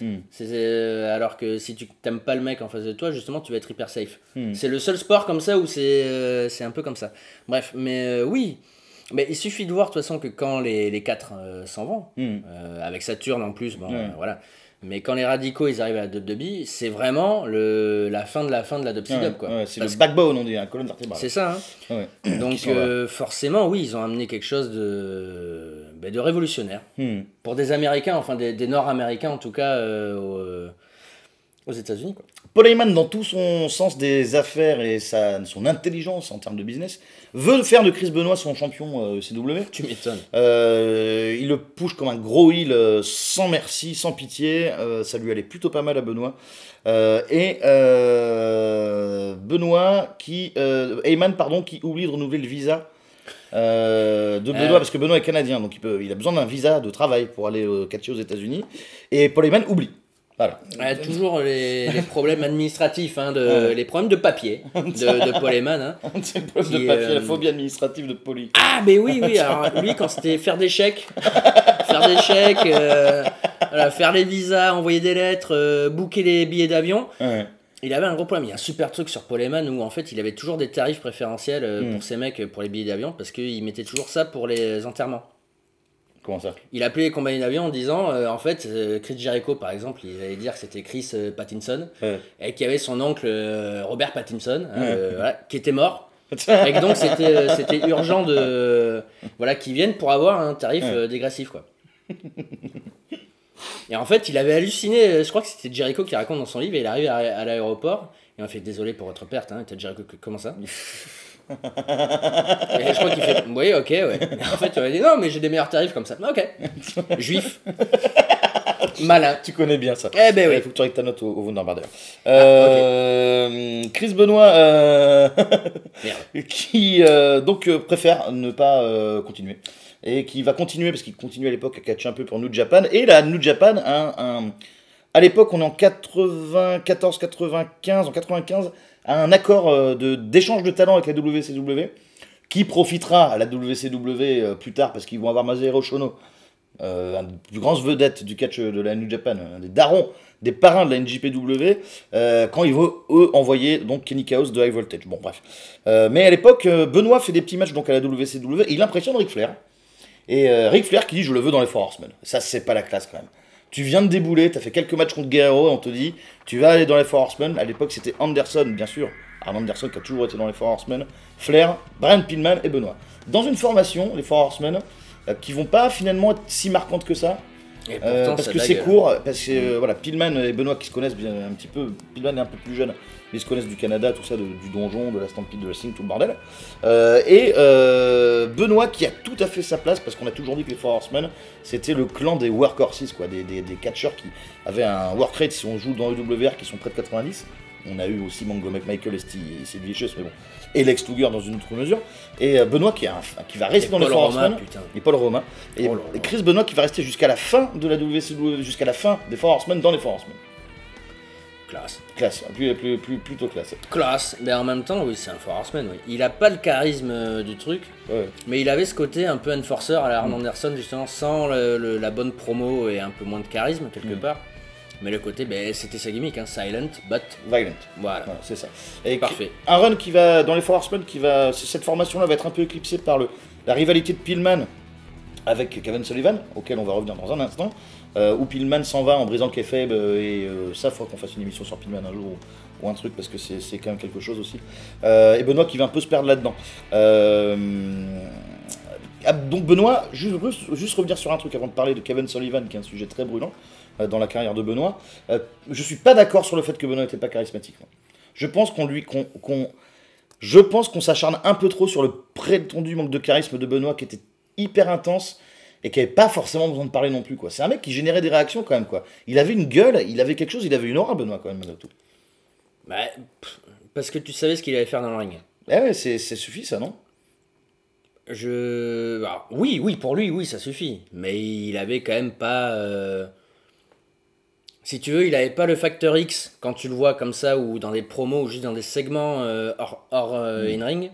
Par exemple, un Kurt Angle qui est tout aussi bon dans le ring, mais qui a le petit truc en plus. Chris Benoit, tu savais juste quand il arrivait, t'étais content parce que tu savais qu'il allait mettre une branlée à quelqu'un, que ça allait être cool dans le ring. Ouais. Mais par contre, quand tu le voyais dans un segment backstage ou un truc comme ça, t'étais un peu plus... Bon, ça reste chouette, il était pas horrible au micro, attention. Moi, je pense qu'à force de stigmatiser Benoît avec ça lui a donné quelque chose en plus, finalement. Ouais, oui. Ouais, je sais pas. Après, forcément, oui, plus tu dis un défaut chez quelqu'un, plus tu vas dire, ouais, en fait, pas pire. Mais c'était pas non plus un défaut, c'était peut-être. Ça lui allait très bien en plus de pas être spécialement flamboyant, voilà, ce qu'il préfère, plus que charismatique, ça lui allait bien. Lui, il était là pour botter des culs. Hein. Ça c'est sûr. Voilà, il était là pour botter des culs, il en avait rien à cirer, il est arrivé, il avait pas d'entrée, il avait pas de pyro. Le mec marchait pour aller dans la ligne, une souplesse, on en parle plus. Il est quand même plus charismatique pour moi que d'autres techniciens comme ça, comme Malenko ou Landstorm ou des choses comme ça, quoi. Ah bah, me lance pas sur Landstorm. Hein. Oui, je sais que t'es pas un fan de Landstorm. Qu'est-ce qui m'ennuie. Mais quand même, Benoît, je trouve que son intensité, elle dégageait vraiment. Enfin, tu la sentais... Oui, mais son intensité, c'était dans le ring. Ah bah oui, forcément. Mais c'est ce que je dis. Et on le sait, ça, quand il arrive, Benoît. Qu'il est là, il mine business et il y va, quoi. Mais c'est ce que on s'en bat les couilles. Donc pour moi, ça, je trouve pas que ce soit pas un reflet d'un manque de charisme particulièrement, quoi. Bah, il y a intensité et charisme. Oui, mais moi, je te dis que son charisme, il est là-dedans. Ouais, bon, t'as raison. Mais c'est... Non, mais... Bon, t'as raison, qu'est-ce que je te dis? Bah, t'as raison, mais t'as raison. C'est bon, on est pas d'accord, on n'est pas d'accord. Bon. Mais si, t'as raison, allez, je suis d'accord. Non, c'est bon, je vais me barrer, moi. Ça va pas tarder, c'est incroyable. Ça va pas tarder. Ça va pas tarder. Kevin Sullivan, très important, Kevin Sullivan. Charisme. Me lance pas sur Kevin Sullivan, parce que moi j'aime pas Kevin Sullivan. Ah bon? Kevin Sullivan, qui est le booker à l'époque donc de WCW, ça tout le monde le sait parce que Pillman l'a dit à voix haute en plein show. Je sais plus à quel show en 95. Et dans le Respect match qu'il faut voir, qui est très très drôle, où Pillman ne work pas, hein, finalement. Benoît, qui est donc booker, Sullivan qui est booker, qui va se booker dans une feud avec Benoît, et Benoît est à l'époque... Sullivan est managé par sa femme, dans la vraie vie. Sa femme, c'est Nancy Woman. C'est incroyable ce nom quand même. Ou Nancy Sullivan, son vrai nom du coup. Il monte une storyline, Sullivan, il monte une storyline, il dit bon, bah l'histoire c'est que tu veux te taper ma meuf. L'histoire c'est que Sullivan met Benoît en couple avec sa femme, et Sullivan n'est pas content, Marie jaloux, tout ça, bref, et la feud est née comme ça. Ils vont avoir des confrontations assez intenses finalement, malgré le fait que Kevin Sullivan ne vend jamais un coup de poing, ne vend jamais une atémie, ça il en a rien à branler, Kevin Sullivan. Pourquoi faire, c'est surfait. C'est surfait. Et Sullivan, en tant que booker plutôt décent, va demander à Benoît et à sa propre femme de kayfaber tout le monde. C'est-à-dire qu'ils vont partager les mêmes chambres d'hôtel, ils vont se tenir la main en public, on va les voir partout ensemble, ils vont worker tout le monde. Et le souci, c'est que la fiction est rattrapée par la réalité. Et c'est beau. Et que Benoît, bam, dans Nancy Woman, et ils vont sortir ensemble. Et là, c'est la merde avec Sullivan, qui est évidemment pas content. Benoît qui brise le mariage de Kevin Sullivan, et Nancy qui restera jusqu'à la fin de ses jours, malheureusement, avec Chris Benoit. Après, ils vont avoir des confrontations backstage assez violentes, et il y a des combats plutôt fun à voir entre Benoît et Sullivan, malgré tout. Ah, ils y vont gaiement. Là, ça se sent, quoi. Là, oui, ça se sent. En même temps, il y a de quoi pas être content, hein. Quand même. Et c'est quand même terrible que ça soit fini comme ça alors que ça part d'un truc pareil, quoi. C'est quand même assez ironique, quoi, finalement, quoi. En se détachant émotionnellement du truc, tu vois. C'est quand même une histoire assez incroyable. Bah après, c'est arrivé plein de fois dans les milieux artistiques. Hein. Mais sur les tournages de films, il y en a combien qui se sont mis en couple parce qu'ils étaient en couple dans le film, et au final, voilà, ils se sont mis à baiser comme des bêtes. Voilà, t'as Jim Carrey et Renée Zellweger dans Me, Myself and Irene. T'as Mr. et Mrs. Smith, Brad Pitt et Angelina Jolie. Quel accent, oui, extraordinaire. Ah yeah, t'as Nancy Woman et Chris Benoit à la WWE. Et donc, Benoît et Sullivan, la première grosse feud de Benoît en single, en tout cas, à la WCW, qui va le révéler. Il y a un match de derrière les fagots que personne, je crois qu'il n'a jamais été publié dans un DVD, c'est Chris Benoit contre Ming à Slamboree 96. Et, putain, ça doit y aller gaiement, et c'est pas mal du tout, parce que Ming, très, très sous-estimé, hein, dans les Faces of Fear, il était super. Et il y avait cette storyline marrante où il y avait que Nancy Woman, qui manageait donc Benoît à l'époque pour le coup, qui pouvait calmer Ming quand il mettait la tonga Death Grip. Et dans la rivalité avec Benoît, Ming était aussi un petit peu amoureux de Woman, ce que je comprends pas, parce que Woman, bon bref. Et c'est pas... Elle sentait la bite. Hein. Oh la vache. Avec tout le respect que j'ai pour elle. Hein. N'importe quoi. Ensuite, c'est la feud avec Booker T. La fameuse championnat feud, TV. Championnat télé en 98, énorme feud. Et ils ont fait un best of 7, donc le meilleur de 7. Et je sais pas si c'est pas la première série de 7 entre ces deux-là. C'est pas la première ever, best of 7 series. Ou en tout cas télévisée, quoi. Ouais. Et Benoît qui va déjà lancer la carrière de Booker T quelque part. Bah, c'est un bon début, quand tu affrontes Chris Benoit déjà à l'époque. Et puis en plus, les deux, ça marchait bien. Ouais, ça marchait très bien. Ouais. WWE l'a refait d'ailleurs 10 ans après ou un truc comme ça. Pour le championnat US. Ouais. C'était un peu moins bien par contre. C'était un peu moins bien parce que Booker T était plus tellement le même catcheur qu'à l'époque. On a découvert Booker T comme ça, qui était dans Harlem Heat tout le début de sa carrière avec son frère Stevie Ray. Stevie Ray était quand même meilleur. Stevie Ray, qui est un des pires catcheurs, je crois, qui a été poussé nationalement à la télévision. Et Booker T qui va pouvoir montrer toute l'étendue de son arsenal solo. On ne savait pas de quoi il était capable en solo. Et Benoît va l'aider déjà, c'est très très bien, va l'aider à se montrer. Et les séries de matchs, elles sont super, quoi. Benoît, il va super gaiement quand même, Booker T. Et puis c'était super over. Ouais. Surtout en plus à l'époque, c'était vraiment un truc. Enfin, je me rappelle, c'était déjà diffusé à Nitro, ça. Oui, sur oui, Canal. c'était Nitro. Ouais. Et j'aimais bien parce qu'il y avait toujours des bons matchs. C'était une chouette série. Et les deux étaient vraiment super, ça se complétait bien. Le genre un peu plus high-fly de Booker T avec ses grandes jambes là. Booker T qui était un peu un high-flyer quand même à l'époque. Mais c'est ça, oui, de la troisième corde, le Harlem Hangover, son dropkick de la troisième corde, il était bien cool aussi. Puis Benoît qui tape, quoi. Donc, qui met des German. Benoît qui a réhabilité les German Suplex, qui a popularisé les German Suplex pour la première fois depuis les frères Gotch en fait. Oui. Alors ça, par contre, j'ai pas le souvenir d'avoir spécialement. Aux États-Unis. T'as Brett qui doit en faire un petit peu avant à WWF. Alors, Brett, il en fait une sur le Bulldog à Wembley en 92 et Owen Hart en fait une sur Brett à WrestleMania 10. C'est les seuls souvenirs que j'ai. Mais c'est un truc de Canadien, de toute façon, les souplesses allemandes. Ce qui est un peu bizarre quand tu réfléchis 2 secondes. Ouais, c'est vrai. Et c'est après des choses qu'on va reprendre des mecs comme Angle, d'ailleurs les souplesses allemandes, et Benoît qui les enchaîne par 3, un truc qu'on n'avait jamais vu. C'est quand même toute la force physique, c'est un monstre physiquement Chris Benoit. Au cardio, ça doit être un truc de fou, quoi. Oui. Puissance dans les jambes, incroyable, également. Petit tronc, petite jambe, centre de gravité très bas, grande puissance dans les cuisses. Ça, tu aurais dû le faire avec la voix du prof de sport que tu connais. Ah oui, bah tiens, je le salue, Fabio. Allez, petite foulée, allez, sur les jambes là, les jambes courtes. Alors Fabio, parle-nous du physique de Benoît. Petite jambe, petit tronc, musclé. T'as de la force là dans les cuisses, et là t'es bien là. Tu prends un puits comme ça, tu fais une ceinture à rebours, et là tu fais une souplesse à l'amande. T'en fais une, tu te relèves, t'en fais 2, et en même temps tu fais quoi? Tu fais Ya. Benoît qui faisait très souvent ya en tout cas. Qu'est-ce qu'il fait, Ivan? Niaf. Il y a Logger qui fait oh. Et il y a Nash qui fait également. Les insiders, enfin pas les insiders mais les smart. You know, my brother Owen. Je vais pas m'en remettre. Chris Benoit qui va donc à l'époque WCW, tiens, je voulais faire un aparté, faisait un truc super, il se servait des temps limites de 10 minutes pour le championnat télé. Oui, il sort des matchs de 7 minutes. Et c'était je crois qu'il se trompait parfois. Ah ouais, d'accord. Oui, mais il y a une fois, il y avait la stipulation, tu pouvais pas passer par-dessus la troisième corde, c'était un match je crois entre Malenko et Kidman. Ah non, fallait pas aller à l'extérieur. À l'extérieur, et Malenko y va. Et Malenko il y va, direct, sur le premier bump. Ils sont obligés d'arrêter le match. Les mecs, l'arbitre il fait, il est bien con lui. Allez, bon, c'est fini, voilà. C'est bien, voilà. Mais je crois que oui, ils se trompaient parfois, ils disaient 10 minutes de match, au bout de 6 minutes, c'est fini. Chris Benoit après donc qui va se retrouver Malenko dans la dernière version des Four Horsemen, c'était Malenko, Mongo, Ric Flair et Benoît, avec Arn Anderson en manager qui avait plus le rôle de J.J. Dillon que l'Enforcer pour le coup. Et là Benoît va faire des matchs par équipe avec Malenko de ouf. Il y a les matchs Benoît et Malenko contre je crois Raven et Saturn. Benoît et Malenko contre Raven et Saturn, ça c'est un match qu'il faut absolument voir. Spring Stampede 98 ou 19, je me rappelle, ça doit être 18. Tu as vu une bonne chée de fois ce match. Oui, il est génial. Il est génial. Alors c'est décevant de le regarder sur le network parce qu'il n'y a pas le thème de Raven. Ouais, c'est un peu chiant. Donc ça c'est trop nul.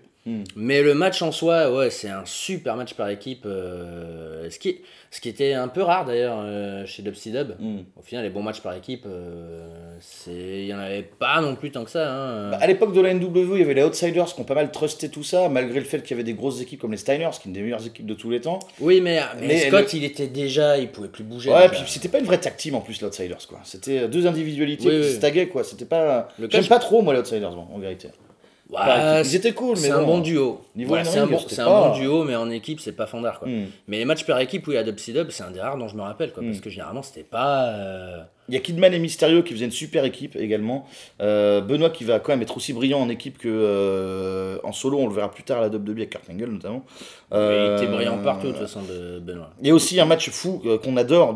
On nous a demandé quel est le pire pay-per-view de la WCW Oui. ou ever. Nous, on n'aime pas du tout Bash at the Beach 96, on l'adore quelque part.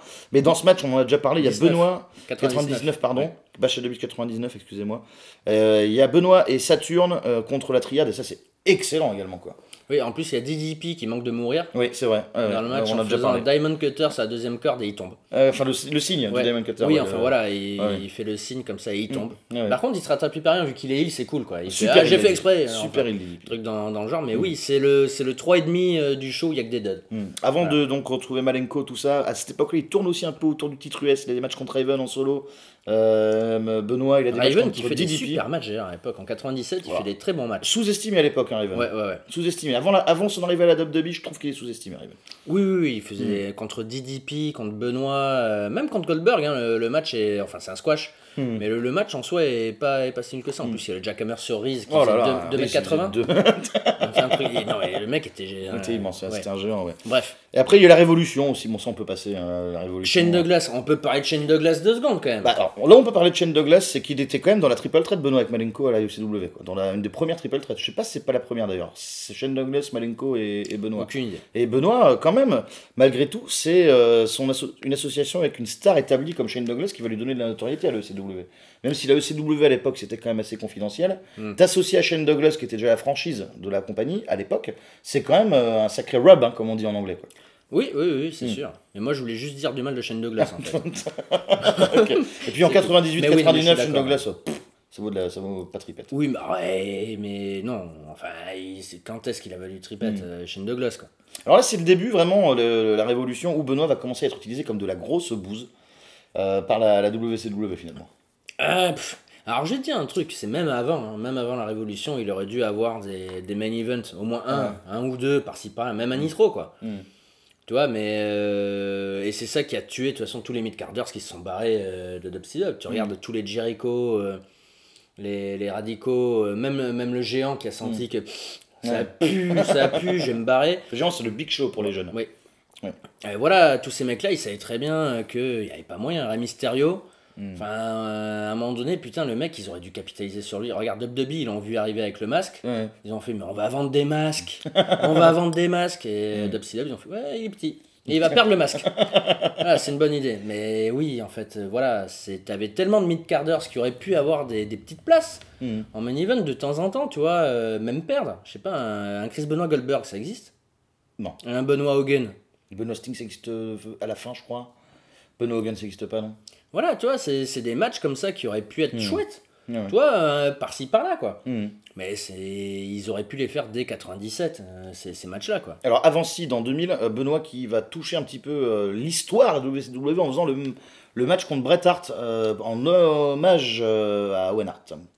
À Nitro, un match qui est extrêmement technique, qui est pas flamboyant, mais qui a été loué par les critiques et les fans pendant des années et des années et des années. À l'époque, on disait que c'était le meilleur match de l'histoire de la WCW. Il n'est pas très excitant à regarder, mais il est super bien foutu, quoi. Il est Oui, super bien alors foutu. moi je suis pas hyper fan. Moi je le trouve très long. Je le trouve trop long. Il est bien, hein, c'est pas la question. Hein. Mais alors, quitte à recevoir les foudres des auditeurs, je le trouve un peu indigeste. Je comprends ce que tu veux dire. Voilà, Ça te fait un peu ça quand tu regardes des matchs indie trop longs, par exemple. Voilà, je crois qu'il est entre 25 et 30 minutes, un truc comme ça. Alors je comprends qu'ils aient voulu faire un truc long pour Owen Hart, j'entends. Mais en tant que match en soi, oui, c'est 4 un quart, hein, c'est bien, hein. Mais je le trouve un peu surfait. Dans les matchs hommages, je préfère largement le Benoît Regal pour Brian Pillman. Excellent, j'allais oublier complètement ce match. Au Pillman Memorial, ouais, un Benoît Regal. Bon, après Benoît Regal. Le jeu des coups de boule, c'est voilà, un de mes c'est- adversaires préférés de Chris Benoit, William Regal. Pour rester sur ton truc des main events, et on va rebondir sur Bret Hart aussi. Autre main event important de Benoît, c'est Mayhem 99. Oui. Finale d'un tournoi absolument dégueulasse. Horrible. Toutes les phases de finale avant le pay-per-view, c'est de la merde en bar. C'est dégueulasse. Bret il bat Kidman, je crois. Enfin, je sais plus. Et Il bat Sting. il bat Sting en demi. Ouais. Avant, il bat Pillman ou Saturn, je sais plus quoi, c'était nul. Et Kidman. Ouais, enfin, je sais pas, t'as dit Pillman. Ah pardon, Kidman, je voulais dire Ouais. Kidman parce que Pillman n'était plus là en 99. Mayhem, qui est chouette parce que c'est au Canada, c'est à Toronto. La finale, c'est Benoît Brett. Là, ils ont été intelligents, WCW, pardon. Ils battent les deux Canadiens en finale à Toronto. Ouais. Mais finalement, est-ce que c'était pas juste pour ça? Parce que Benoît, à l'époque, on s'en branle. Oui, et puis peut-être aussi parce qu'il sentait que Benoît avait envie de partir et que bon. C'est allez, Brett qui prend la ceinture. Hein. on va lui donner un main event, allez. Bon, allez, on va pas être dégueulasse non plus, c'est le Canada. Bon. Bah après, c'est aussi logique, quoi. Mm. Mais c'est un peu tard. Et enfin, Bret Hart qui est champion 2 ans après son arrivée. Quoi. Oui, c'est non, quand même incroyable. Bon, on va pas partir là-dessus. Hein. C'est quand même incroyable. Mais oui, non, il n'y a pas idée. Le mec aurait dû être champion dans les 6 mois. 3 mois, Oui. voilà.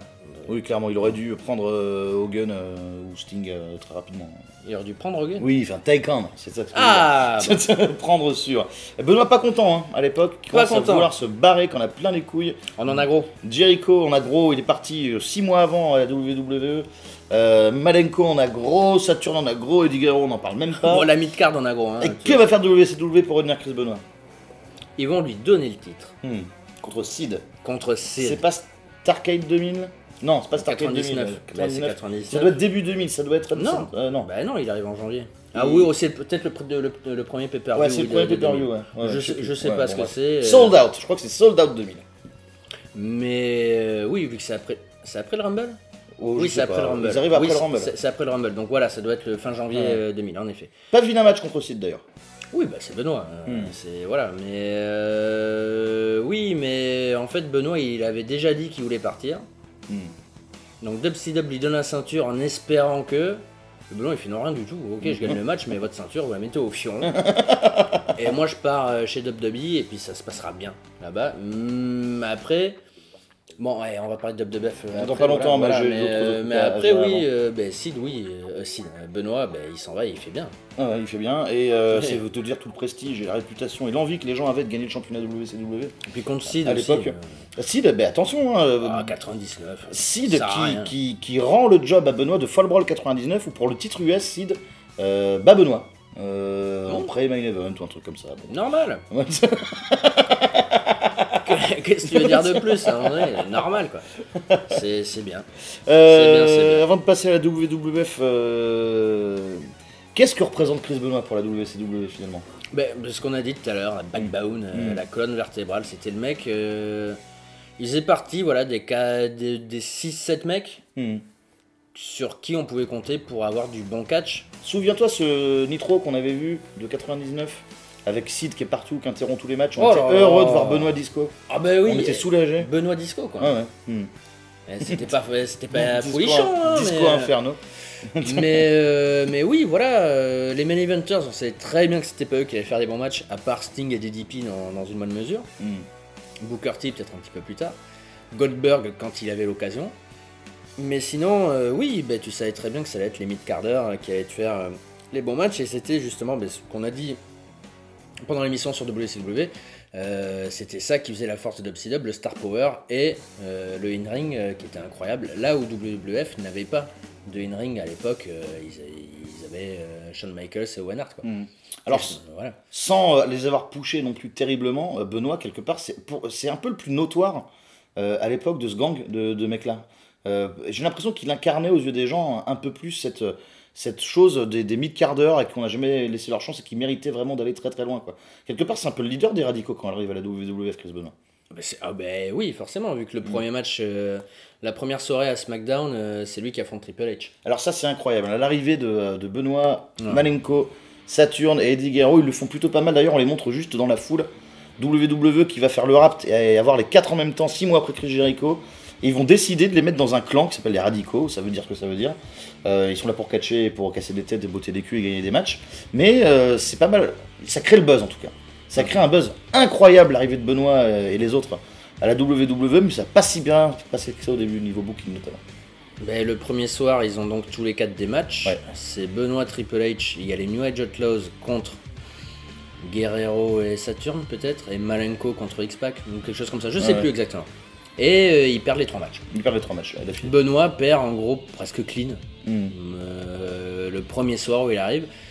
Et c'est encore une fois voilà, le fameux truc de Vince McMahon de vous étiez pas chez moi, ben voilà, je vais vous faire des stars un petit peu plus tard. Mais bon. Il faut qu'il mange un peu de merde avant. Oui, faut pas déconner. Quoi. Après, Joe contre Triple H, pas non plus manger de la merde, mais ça veut dire ce que ça veut dire. Oui, mais il n'y a pas idée. Je veux dire, imagine si, je sais pas, AJ Styles, quand il est arrivé chez WWE, il perd son premier match. Contre, je sais pas, il le fout contre, je sais pas, Roman Reigns. Ouais. Et il perd clean, quoi. Là, tu fais, ok, super. Là, dans le premier match, c'est un petit peu gênant. En sachant quand même que AJ Styles était prévu pour être en mid-card. Hein. Oui, ils ont été impressionnés. Finalement, ils se sont dit peut-être qu'il est cool. Mais sinon, il avait pris pour mid-card, low mid-card.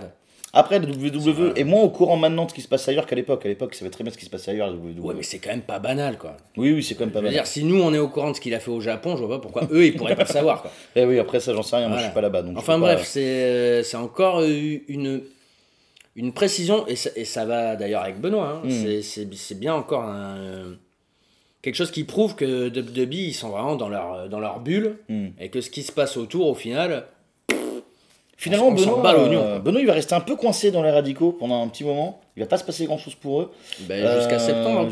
À WrestleMania, attention, à WrestleMania, il prend le titre intercontinental quand même. Oui, mais après, il est pas pire poussé que ça non plus dans les premiers temps. C'est en septembre qu'il va affronter The Rock. Où il y a le faux finish, justement. Ouais, non merci, c'est en octobre. Ouais, où il gagne le titre. Et il le repère juste après. Et d'ailleurs, on lui avait envoyé... Non, c'est un Unforgiven, pardon. No Merci, c'est le super match contre Triple H. Merci, oui, et c'est Kurt Angle qui gagne à No Merci. C'est ça, oui. Voilà. Et Benoît qui perd contre The Rock après avoir gagné une première fois le match, mais le match recommence et il perd le titre. Il avait reçu plein de textos de félicitations. Quand les gens ont vu le match, ils ont fait « Ah, bravo, t'as gagné !» Et puis après « merde, en fait, non, t'as pas gagné, mais bravo quand même !» Mais oui, au final, il est dans l'upper mid-card avec Kurt Angle, Jericho... Alors avant ça, le premier gros match de Benoît, on a parlé dans une émission récente, oui. C'est le 10-man Era avec... oui. C'est quoi alors, le line-up du match? Alors, c'est les Radicaux et Triple... Non, parce que... Ah non, c'est Malenko, Saturn, Benoît, Triple H et X-Pac, si mes souvenirs sont bons, contre Too Cool, Rikishi, Mick Foley et The Rock. Et la foule... Bah à l'époque, grosse affiche, Too Cool, hyper over à l'époque. Non, mais la foule, mais elle est à Burn. Ils ont tous pris de la coque. Je sais pas ce qu'ils ont dit. C'est invraisemblable, une foule aussi hot pour un match. En effet, Too Cool, c'est limite les plus over du match avec The Rock. Quand même, faut pas déconner. Mais oui, bon, ils sont direct mis. En fait, dès qu'ils arrivent, ils sont mis dans le main event. T'as Benoît qui reste dans le truc intercontinental. Malenko pour le poids moyen, donc il est mort déjà. Saturn, on n'en parle pas. Hein. Ça n'a pas marché pour Malenko, Saturn. Non. Et Guerrero, au final, il le fout avec China. Ça marche bien, China Eddie. C'est l'été, c'est ça, Mamacita. SummerSlam, ils sont ensemble. Voilà, pour le titre européen, si mes souvenirs sont bons. Exactement, voilà. Avec Valvenis notamment. Voilà, bon, c'est une petite chute de mid-card comme ça, sympa, mais ça met over Guerrero, même s'il se fait virer 6 mois après ou un truc comme ça, vu qu'il est drogué et tout. Voilà, bon, bref, c'est pas la question. Mais voilà, ils restent dans les limbes et au final un peu au même niveau que chez WCW quelque part. Hein. Et WWE ne croit pas tout de suite. Bizarrement, Benoît, il prend le titre intercontinental. Alors, c'est très étonnant ce truc. À WrestleMania 2000, c'est un triple threat match. Kurt Angle défend, il est double champion, il est champion européen et intercontinental. Oui. Il est invaincu. À l'époque, il se retrouve contre Jericho et Benoît dans un match à 3, un triple threat, où le premier vainqueur, donc il y a 2 chutes, le premier vainqueur prend le titre intercontinental et le deuxième le titre européen. Alors, c'est bizarre déjà de faire ça dans ce sens-là. Et Jericho va éclipser complètement la victoire de Benoît, parce que Benoît prend le titre intercontinental dans la première chute. On est à WrestleMania, hein. Bon, c'est un des pires WrestleMania ever après. Jericho prend le titre européen dans la deuxième chute, ils battent tous les deux Kurt Angle. Non, ils se battent Benoît qui bat Jericho et Jericho qui bat Benoît et Angle finit le match toujours invaincu mais sans ses titres. Et Benoît donc est champion intercontinental, Jericho champion européen, mais parce que Jericho arrive en deuxième, enfin gagne le titre en second, tout le monde s'en branle que Benoît soit champion intercontinental. Oui, quelle idée de merde! Bah non, il est heel Benoît. Oui, mais t'as pas l'image marquante de fin quoi, tu vois. L'image marquante de fin c'est Jericho avec le titre européen. Quoi. Bah oui, parce que c'est le face. Mais le titre européen il devrait pas être. Tu vois. Oui, mais tu donnes le feel good moment aux fans à WrestleMania pour le face. Alors j'entends ce que tu dis, mais je comprends aussi qu'ils aient fait ça. Est-ce que c'est parce que Jericho est là depuis plus longtemps? Alors pourquoi ils ont pas fait l'inverse? Pourquoi ils ont pas donné le titre intercontinental à Jericho? Parce qu'ils voulaient plus pusher Benoît, je suppose. Mais il voulait plus pusher Benoît dans l'absolu, mais vu que c'est WrestleMania, il voulait que l'image marquante de fin, ce soit les fans qui pop sur Jericho qui gagne le titre. Mais ça pop rien du tout, t'es à Anaheim, qui est une des pires villes, WrestleMania 12, WrestleMania 2000, et la Californie et la Floride aussi, d'ailleurs, ils étaient en Floride là, à Raw là, hier, enfin avant-hier. Eh ben. Ouh là là là là. Et donc bizarrement, Benoît qui a une position bâtarde, ouais, en effet. Il a l'air, ils ont l'air d'un peu y croire. Mais pas trop. À l'époque, on se dit déjà, c'est peut-être parce qu'il est pas assez charismatique, c'est peut-être parce qu'il est trop petit. Finalement, ils le foutent quand même contre The Rock, qui est le catcheur le plus charismatique de l'histoire du catch. C'est une utilisation assez étonnante, et Benoît, ça va être ça tout le temps, à part WrestleMania 20, etc., etc. Ça va toujours être un peu comme ça. Ça se ressemble beaucoup avec Jericho. Jericho et Benoît, ils ont à peu près la même carrière jusqu'à fin 2001 en gros. Enfin, non, jusqu'à la blessure de Benoît en 2001 au King of the Ring. Ils ont à peu près la même carrière. Vu qu'ils sont plus ou moins pushés en fait dans le main event en 2001, vers l'été, début été 2001, en juin 2001, quand ils battent le Two-Man Power Trip pour le titre par équipe, qui est un match qui est vraiment hyper cool, si on enlève la blessure de Triple H. Non, mais Jericho et Benoît en équipe, c'était hyper bien. Et au final, il y a le triple threat, Austin, Jericho, Benoît King of the Ring. au King of the Ring, où Benoît se blesse. Mais en même temps, McMahon, il est pas impressionné en fait, parce qu'il attendait plus de boom dans les ratings, vu qu'à l'époque, les ratings commencent un peu à descendre, vu qu'il n'y a plus de WCW. Donc les ratings descendent. Jericho et Benoît, ils font pas la différence dans les ratings, et je pense que Benoît se blesse, et il fait McMahon, il fait ils ont blessé Triple H, c'est pas possible. Non, on va garder Austin. Très bien.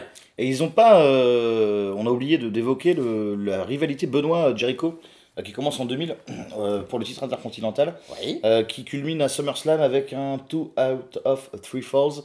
Et c'est bizarre parce que cette rivalité, c'est comme si on les avait foutus ensemble juste parce qu'ils se connaissent, ils vont faire des bons matchs, mais on s'en fout quoi. Quelque part quoi. Mais ça catch hyper bien Benoît et Jericho. Ah oui. Ah bah, je sais pas si on s'en fout, c'était quand même un point central des shows à l'époque. Je revois quand Benoît descend le rideau de fer. Ah oui, sur les côtes de... Sur les côtes de Jericho qui s'était mis une capsule dans la bouche et qui saigne de la bouche, si mes souvenirs sont bons. C'était... j'en ai un bon souvenir, le travail sur l'épaule aussi de Benoît, il lui casse le bras, voilà, et les trucs comme ça. Il réutilise le gimmick vraiment sans pitié de Benoît à la ECW pour le coup. Oui, non, c'était... Enfin, moi j'en ai un très bon souvenir en tout cas. J'ai pas revu spécialement depuis. J'ai un très bon souvenir du ladder match. T'allais venir, je suppose. Rumble 2001, c'est un de mes matchs de championnat intercontinental préférés. Ils sont hyper inventifs, ça faisait longtemps que des mecs n'avaient pas réinventé des choses avec des échelles, en tout cas. Oui, et puis ils balancent les chaises aussi, enfin c'est stiff. Le coup de chaise que Jericho met à Benoît sur le topé, c'est... ça va pas bien. Ça va pas bien, à Benoît... oui.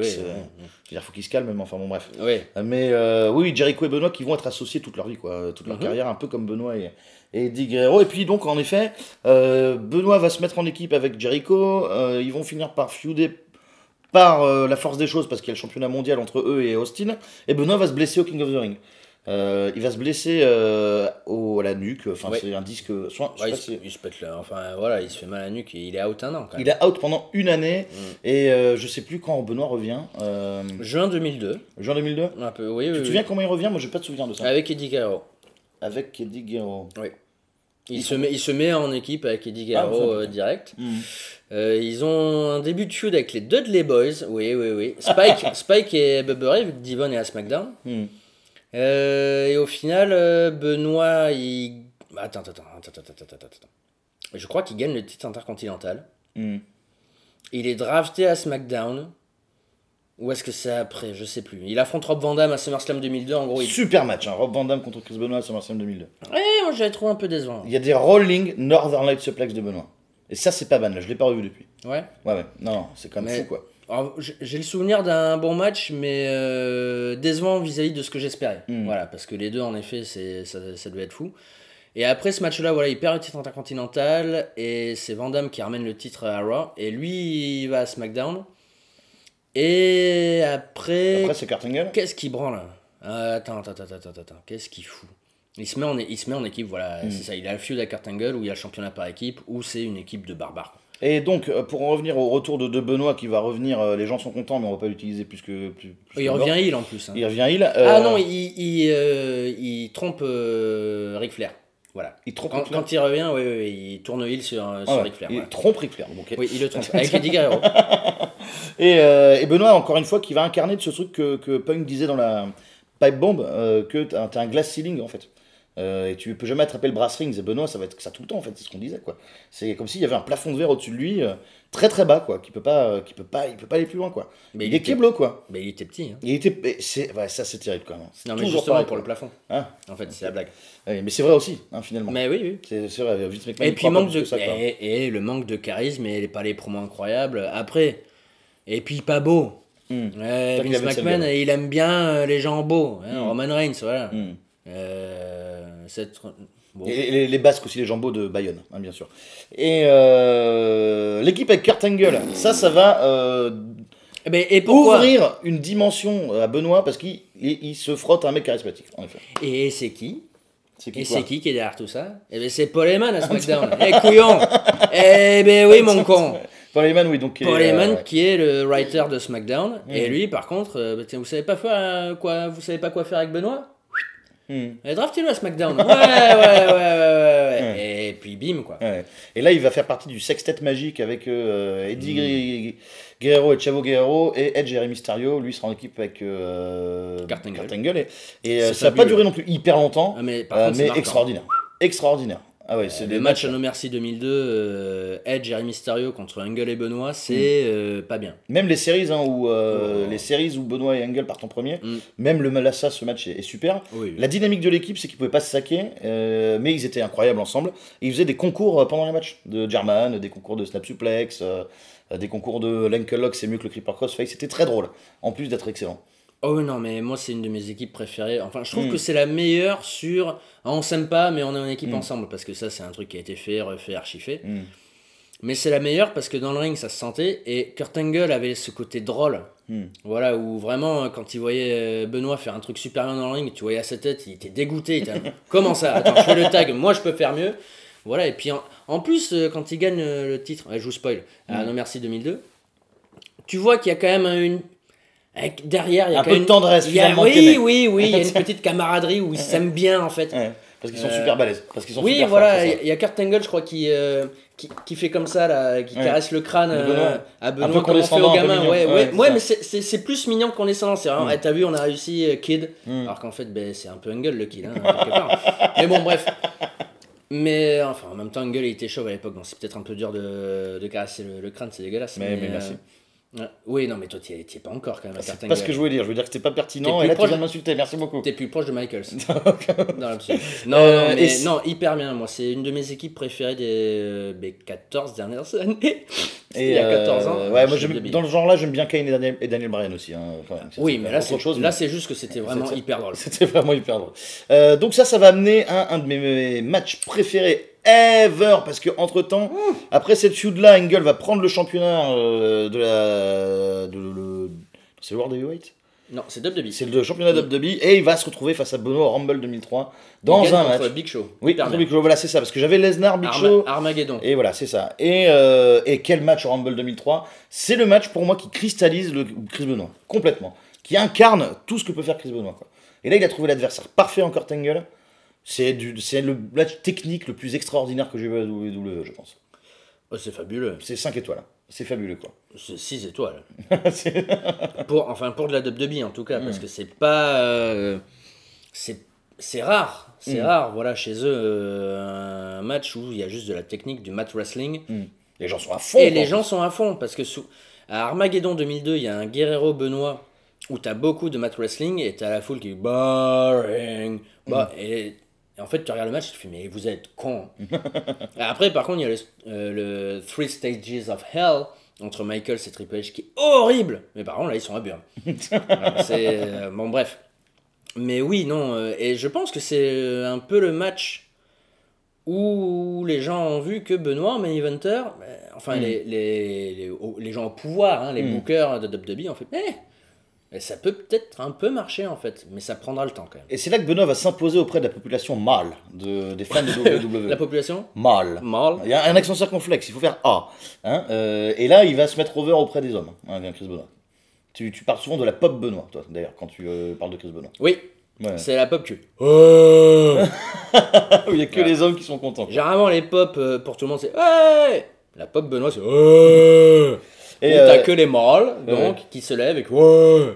Et après, Benoît qui va pas foutre grand chose après cette feud, qui va être en équipe avec Rhino notamment à WrestleMania 19. Ouais, c'est... Pas, mérite mieux, hein. C'est pas... pas une année 2003 pour Benoît qui est pas... Sauf la fin. Sauf la fin. Il commence à être puché. Il commence à être puché et on va pas parler de 2003 Benoît parce que on s'en fout. Si, il fait... Alors attends, parce que c'est important pour arriver à 2004. C'est quand même aux Series, il fait taper Lesnar qui est champion de WWE. Et c'est le début du push. C'est le début du push de Benoît. De Chris Benoit. Qui va réellement commencer au Rumble. Oui, mais... Oui. Bon, d'accord. Mais il y a un super Lesnar Benoît à SmackDown fin 2003. Avec, comment ça s'appelle, leg stretch? Le stretch muffler. Le stretch muffler. Où, en gros, tu t'assois sur... bon, t'es sur le ventre, d'accord? Moi, je m'assois sur toi. Je prends ta jambe, mais je me la mets derrière le cou. Hein, c'est-à-dire que je tire, comme ça.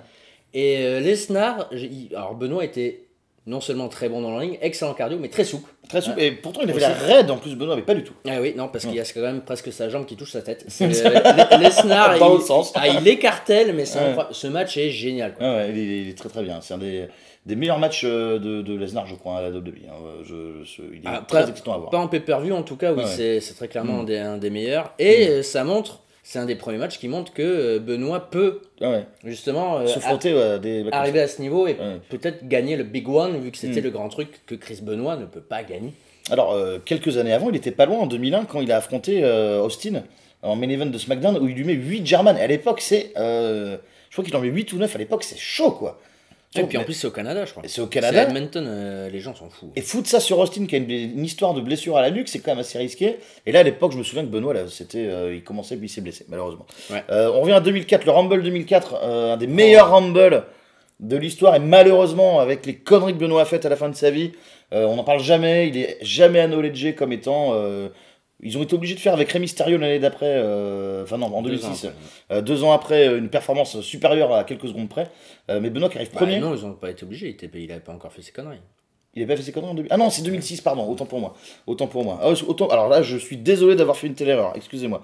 En tout cas, le match du Rumble de 2004, Benoît arrive en premier, il se retourne en deux. Ouais. Et Benoît qui fait tout le Rumble, qui élimine le Big Show à la fin, il est génial, Benoît fait une performance de ouf. C'est mon préféré avec le 92 de Rumble et oui Benoît il est incroyable dedans. Orton est très bon aussi dedans. Orton il démarre juste aussi. Oui mais voilà il y a la feud avec Mick Foley dedans qui est vraiment très très bonne. C'est un Rumble intelligent et puis ça met over Benoît. Alors là. Et comment il élimine le Big Show c'est pas rien quand même. C'est intelligent. Encore une fois, ça prouve que le mec est intelligent dans le ring et se sert de ses forces. Hein, parce que quand Benoît il est là, numéro 1, Big Show il arrive vers la fin, Big Show il élimine tout le monde à la fin, tu te dis bon, il va pas pouvoir. Et puis WrestleMania ça a pué quoi. Parce que Big Show à main event, bon, dès 2004 on était là, bon, c'est peut-être pas forcé non plus quoi. Et il gagne. Et personne n'aurait pensé que Benoît. Qu'est-ce qui se passe pour que WWE croit en Benoît soudainement là? Mais je sais, écoute, ils croient en Benoît et ils croient en Guerrero. Au même moment, ils se disent, il faut tester autre chose. Je crois que juste, ils se disent, écoute, ça marche pas plus que ça, les trucs. Et après le règne de Terror Hunter aussi, il fallait peut-être quelque chose de frais, quoi. C'est ça, ils ont essayé. Ils ont essayé, ça n'a pas non plus... ils ont essayé sans essayer, quoi. Au final, Benoît, qu'est-ce qui se passe après? Alors, on fait le truc. C'est toi qui connais mieux 2004 que moi. Je sais qu'il va gagner le Rumble, il va avoir le choix entre le titre de SmackDown et le titre de Raw, c'est ça? Oui, il arrive à Raw. Il arrive à Raw et il a le choix entre Triple H et... Donc à l'époque, c'est qui? À SmackDown? À SmackDown, à l'époque, c'est qui le champion World? Le champion de WWE, c'est Angle. C'est Angle, il a le choix entre Triple H et Kurt Angle et il va prendre Triple H. Il prend Triple H. Là, il y a Michaels qui est dans le coin. Voilà, et le jour de la signature de contrat, Michaels arrive, il fait ah non, mais j'ai pas fini mes histoires avec Triple H. Il met un coup de pied et Michaels signe le contrat. Bischoff, il se retrouve comme un con, il fait merde. C'est Michaels qui a signé ce contrat, je suis bien dans la merde. C'est quand même une storyline de merde. Hein. Ça veut dire que moi, je peux arriver dans le ring, je signe le contrat. Et t'es à WrestleMania. Voilà, j'affronte Lesnar. Et je gagne, bien sûr. Évidemment. Bon, bref. Et donc, en fait, Bischoff, il dit on va faire un triple threat. Ça prouve bien que je pense, McMahon, il se disait Benoît tout seul, quand même, contre Triple H en main event de WrestleMania. Alors que ça marche très bien, Benoît Hunter. Oui, No merci 2000. Mais on va rajouter Michaels quand même à côté. Et ça donne le meilleur main event de WrestleMania de tous les temps. Ça, on l'a couvert donc dans notre émission spéciale WrestleMania. N'hésitez pas à la consulter, c'est la 6e émission de la fabuleuse histoire du catch américain sur YouTube et Mixcloud. Je rappelle qu'on est aussi sur Twitter, @FHCA Podcast, #FHCA. Benoît qui va donc être champion à l'issue d'un match extraordinaire. Toute la célébration cultissime qui cristallise un petit peu une histoire dramatique avec Eddie Guerrero, où il casse un peu, il casse pas le kayfabe parce qu'on sait qu'ils sont potes, mais c'est un truc qui est hors storyline finalement, quand Benoît est rejoint par Guerrero dans le ring, les câlins, il y a Nancy, il y a leur fils et tout, c'est les confettis, Hebner qui met 1000 ans comme tu dis, je crois à partir du ring, il était bien, il y avait de la camaraderie et de l'amour dans le ring, et il voulait rester, Hebner. il voulait rester. Il voulait faire un câlin lui aussi, je pense. Et puis bon, c'est déjà le début de la fin du règne de Chris Benoit, quoi. Il y a le mois d'après où ils font le rematch. Au Canada. Voilà, Edmonton chez lui en plus. À Backlash. À Backlash, c'est très bien. Il bat Michaels sur le sharpshooter en plus. Ils refont un petit peu un screwjob où t'as Michaels qui fait le sharpshooter sur Benoît et t'as Earl Hebner qui arrive dans le ring. Earl Hebner qui était l'arbitre au Series 97 pour le vrai screwjob. Et bon, au final, il gagne. Et c'est après, Backlash, que c'est le début de la fin, vu que après il affronte donc Kane à Bad Blood. Et le main event, c'est Hunter et Michaels en Hell in a Cell. Voilà. Qui est pas mal d'ailleurs, qui est plutôt bon. Oui. Le Hell in a Cell de Mike, il dure 50 minutes, je crois, mais il est hyper bien. Et après, il repart en feud avec Triple H, mais Triple H qui est en feud limite plus avec Eugene qu'avec Benoît. Donc en fait, le champion du monde, c'est presque la 5e roue du carrosse dans la feud entre Eugene et Triple H. Quoi. Mais c'est fou de te dire ça parce que WrestleMania 20, il l'avait promu avant comme étant le plus grand WrestleMania possible, imaginable. C'est l'anniversaire de WrestleMania, 20 ans, et c'est Benoît qui finit en haut pour après. C'est comme WrestleMania 30 en fait. Daniel Bryan, il va avoir Kane direct après. Oui, en fait, il y a vachement de similitudes de toute façon entre les deux. Donc ce qui veut dire que d'ici un an. Je pense que Nikki Bella, il faudrait qu'elle se cache. Ça y est, tu l'as fait ta blague. Elle était ténue. Elle était ténue, insidieuse. Hein, voilà. Un peu sournoise. Mais sans rire, il y a tellement de similarités entre les deux, où c'est long pour arriver en main event, ils doivent jamais y être. Ils y sont, ils gagnent, ils affrontent Kane, ça marche pas. Bon, je veux dire, c'est un peu troublant quand même. Et mine de rien, après, il perd le titre. Et c'est ce qui est fou. Il perd le titre donc à SummerSlam contre Randy Orton. Dans un super match. Ils sont au Canada et les Canadiens sont pour Orton. Ouais, ça c'est incroyable. J'ai jamais compris ça. Non, moi non plus. J'ai jamais compris. Ils sont contre Edge aussi. Je crois qu'Edge il a un match aussi le jour même pour le titre intercontinental. C'est Jericho, Edge et Batista, si mes souvenirs sont bons. Et je crois qu'ils sont limite plus pour Batista que pour Edge. Enfin, c'est Toronto, je crois. Ils ont été horribles aussi pendant Undertaker contre. Oui, ils font la Ola pendant. Je sais plus qui. JBL. JBL, oui. Mais après, ça c'était nul. Hein. Et par contre, il paraît qu'Undertaker, il avait les boules. Ouais. Tu fais pas la Ola pendant un match d'Undertaker. Je crois que Taker, il était, mais d'où vous me faites ça, quoi. Mais donc, en fait, Benoît, son règne, il sert à rien, quoi. Il sert à rien. Complètement oubliable. Enfin, il y a 2 bons matchs. Même 3 parce qu'il y a un Ironman de 60 minutes en pay-per-view contre Triple H. Mais ça finit où c'est Eugene qui coûte, je crois, la dernière chute ou un truc comme ça. Enfin, ça a pu, quoi. Et voilà, au final, il se retrouve comme un con où il perd son rematch le lendemain et on part direct. À Raw, le lendemain, il perd contre Orton et ça part sur Orton Triple H où il y a le face turn d'Orton. Et Benoît, après, il part en équipe avec Edge pour le heel turn de Edge. Ah, c'est vrai. Voilà, et puis après, il vivote. il vit sa petite vie. Il est là, il fait des bons matchs. Voilà, le Money in the Bank, très bien, où il vend comme un porc. Ah là là, quel match. On était persuadé qu'au premier Money in the Bank, il était vraiment blessé. À WrestleMania 21. Mais backstage aussi, hein. Il mord la prône et tout, il tient son bras là, et en plus... Il mord le tablier du ring, le gars, pour vendre. Hein. C'est quand même incroyable de faire ça. Quelle bonne idée. Peut-être qu'il avait faim, je sais pas. Il rigole, elle est bien. Merci. Je t'en prie. Mais en plus, c'est horrible parce qu'il s'était fait ouvrir, là, il avait une cicatrice au niveau de l'arcade ou un truc comme ça. Il s'était fait péter la gueule, je crois, par Tomko quelques jours avant à Raw. Et il fait son headbutt depuis le haut de l'échelle sur Kane. Et t'as sa cicatrice qui se réouvre. Et par contre, tu vois qu'il vend pas là sur le coup. Hein. Tu le vois, il est. Et c'est parce que ça doit chatouiller ça. Ah ouais. Tu m'étonnes. Eh oui. Est-ce Mais que... trop bien ce match. Alors, c'est pas ma question qui tue, mais ça Oui. en rapproche. Est-ce que Chris Benoit, avant de repartir sur la fin de sa carrière et de sa vie, est-ce que Chris Benoit est le meilleur catcheur pur de l'histoire du catch américain? Pur. Je sais pas. J'aime bien Daniel Bryan quand même. Ouais. Je pense que ça se jouera entre les deux. Mais Benoît avait un côté plus expéditif et plus violent que je pense que je préfère. Donc je dirais que oui. Mais Daniel Bryan est beaucoup plus attachant. Ça, c'est la différence majeure entre les deux.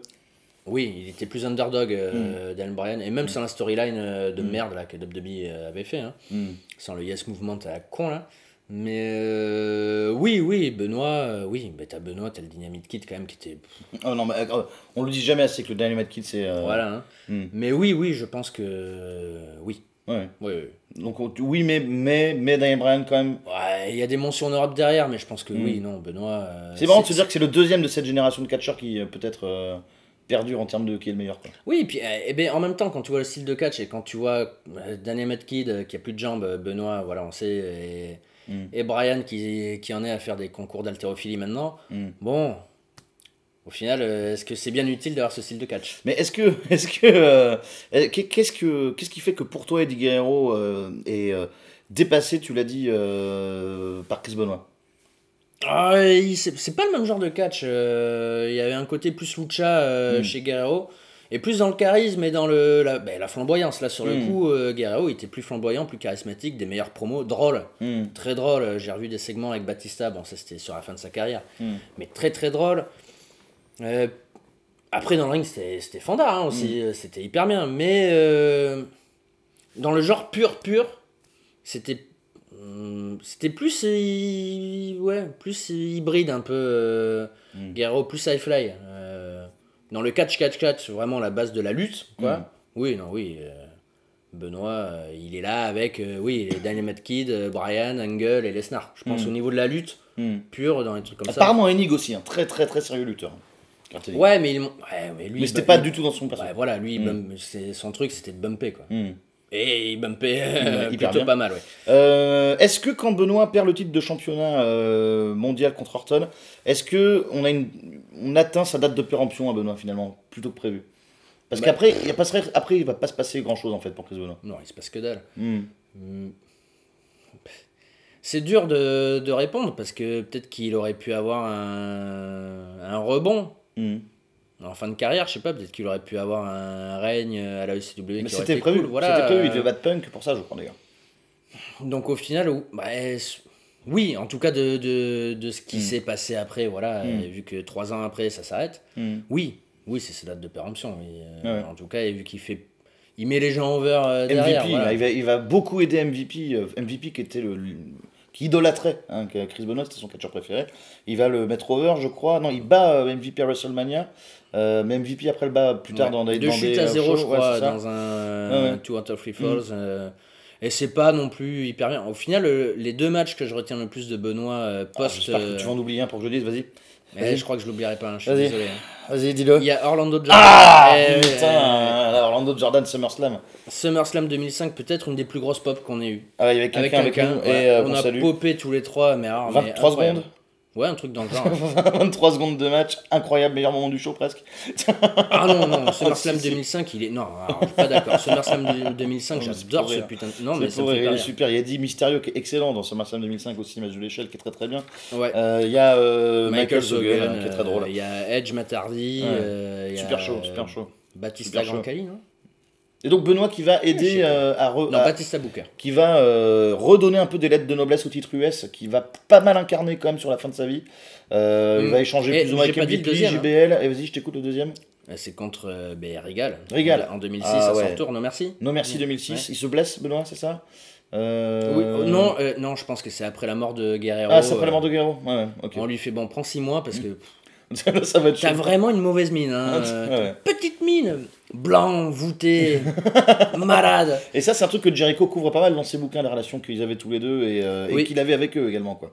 Ça dépassait un petit peu le catch, vraiment. C'était des potes. C'était de la fusion quand même, les deux, quoi. Benoît Guerrero, c'était son mentor, hein, un peu. Et puis voilà, il était pote avec Guerrero aussi. Enfin, c'est horrible. Enfin, t'imagines que voilà, c'est ta famille et dans le ring et en dehors, tu passes ta vie avec eux sur la route et t'as ton meilleur pote qui crève comme ça connement après une rédemption incroyable. Bon. Ouais, et puis en plus, à côté de ça, lui, il était déjà, je pense, taré dans sa tête. Bon, forcément. Taré dans sa tête. Se taré dans son pied, c'est bon, ça c'est pas. Mais tu peux avoir les pieds tarés aussi. Hein. Un pied beau. Ouais. Tu peux avoir des ongles incarnés. Ça s'appelle Parkinson. Oh, il est drôle. Ça me fait rire. Moi, je voulais faire une vanne sur le foot, j'ai pas réussi. Ouais. Et ouais, donc on va passer la fin de la WWE notamment. Ouais, il n'y a pas grand chose à dire. Hein. Il va perdre contre JBL à WrestleMania, il va battre MVP dans le WrestleMania d'avant, je crois. C'est des choses comme ça. Rien de bien à retenir jusqu'à son arrivée dans les derniers jours de sa vie à la ECW où c'était pas Paul Heyman du coup à l'époque, mais c'était non déjà plus, non pardon, c'était plus Paul Heyman, c'est rien. C'était déjà de la merde. Et à l'époque où juste avant de pusher Mundo et Punk à fond, il voulait faire de Benoît le champion ECW et se servir de Benoît comme le mentor d'une nouvelle génération de catcheurs en quelque sorte. Il en était à ce stade-là malgré le fait qu'il a jamais été super over absolument auprès de tout le monde, qu'il a jamais été pushé après WrestleMania 20. Il incarnait quand même le catcheur parfait qui pouvait teacher à tout le monde n'importe quoi dans le catch. C'était surtout un leader dans la locker room, respecté par tout le monde, c'était un vétéran. Et je pense McMahon, il savait qu'il fallait des catcheurs... des cadres.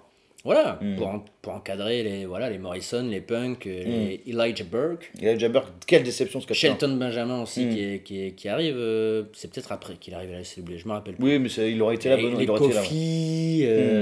Ouais, Miz aussi, le Miz à l'époque, quelque part. Oui, non, mais enfin, voilà. Et alors, je sais que c'est nul de dire ça vu ce qui s'est passé, mais quand même, quel dommage qu'il n'ait pas attendu 2 jours. Quoi. Ouais, parce que Benoît Punk, quand même. C'est ce qui était prévu, c'était la finale du tournoi où il y avait un match de championnat, ou je sais plus ce que c'était exactement. C'était pour le titre vacant, parce que Bobby Lashley est drafté à Raw. Ouais. Donc il est obligé de lâcher le titre CW après l'avoir perdu contre Vince McMahon. Vince McMahon quand même qui est champion CW. Hein. On parle bien sûr de la nouvelle ECW.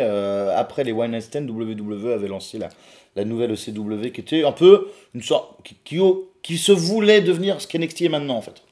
Ouais, mais ça ressemblait plus quand même à ce que disait Jerry Lawler à l'époque, à la Extremely Crappy Wrestling. Ça a été mal barré. Ça a été à caguer par terre. Quand tu mets le nom ECW sur un main event Batista Big Show, c'est quand même pas cool.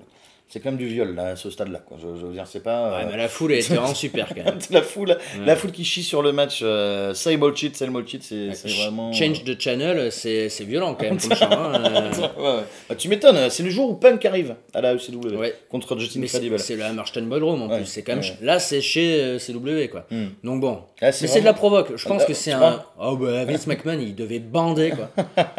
Ou alors il est vraiment trop con. Il fait je comprends pas. Ouais. C'est 2 grandes stars quand même. Pourquoi ils en veulent pas quoi. Si tu devais ramener Benoît des Enfers aujourd'hui, qu'est-ce que tu en ferais sur 6 mois à WWE? Sur 6 mois? Ouais.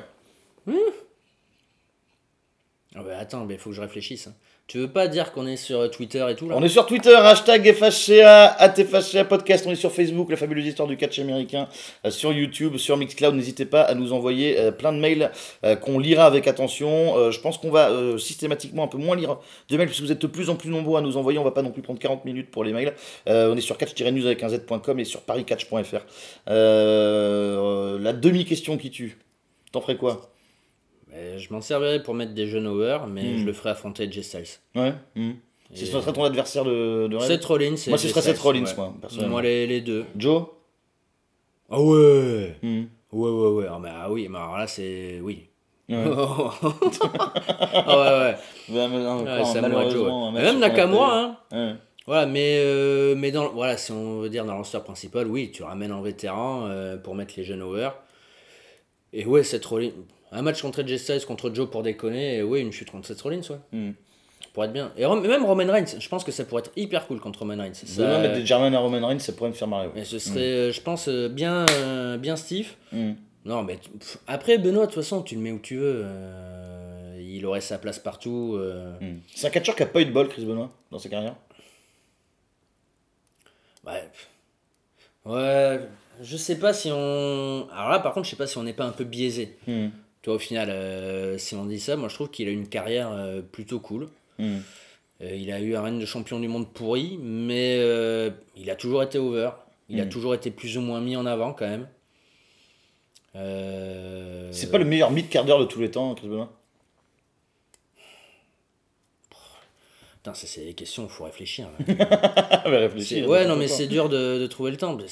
Non, en plus, je mettrais plus dans l'upper mid-card. Le truc. Oui, si tu veux, le non-main eventer, si tu préfères. Parce que de tous les temps. Ça n'a jamais été un main eventer réellement. Non, pas de tous les temps. Non. Là, j'ai pas, si tu veux, j'ai pas spécialement de mec là comme ça qui me vient tout de suite. Mais même Jericho, je sais pas si au final ce serait pas plus. Ça serait peut-être plus Jericho. Parce que c'est un mec qui aurait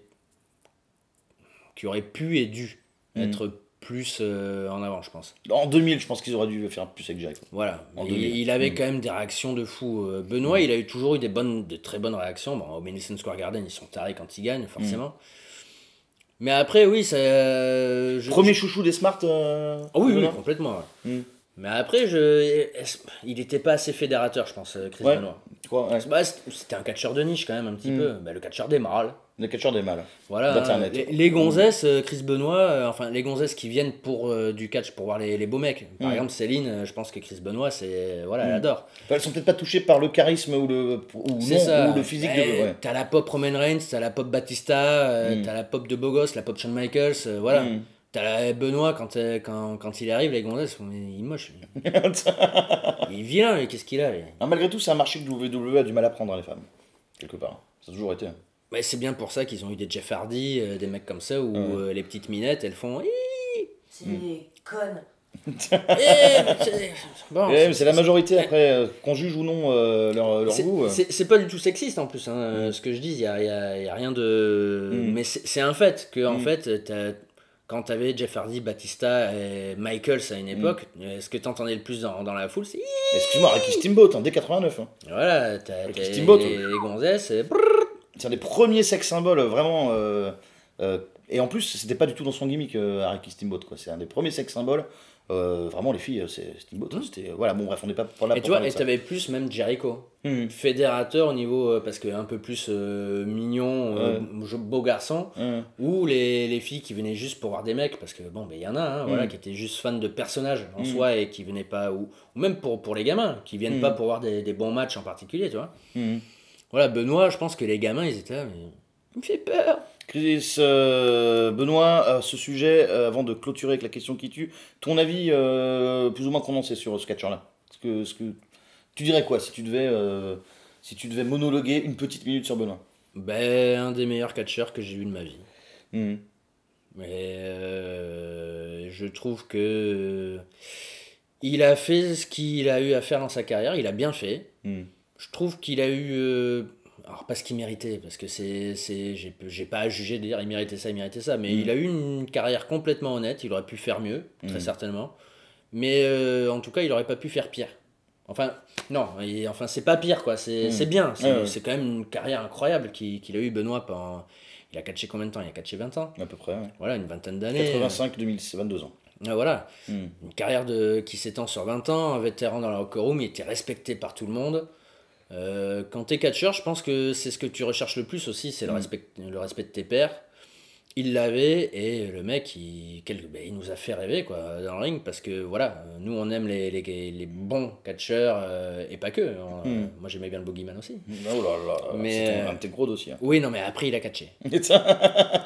Et après je me oh merde alors. Mais non oui Chris Benoit fabuleux. Moi je le vois aujourd'hui voilà je le vois toujours avec grand plaisir. Je regarde souvent ses matchs contre Shawn Michaels en 2004. T'as pas parlé de ce match que t'adores en effet à Raw.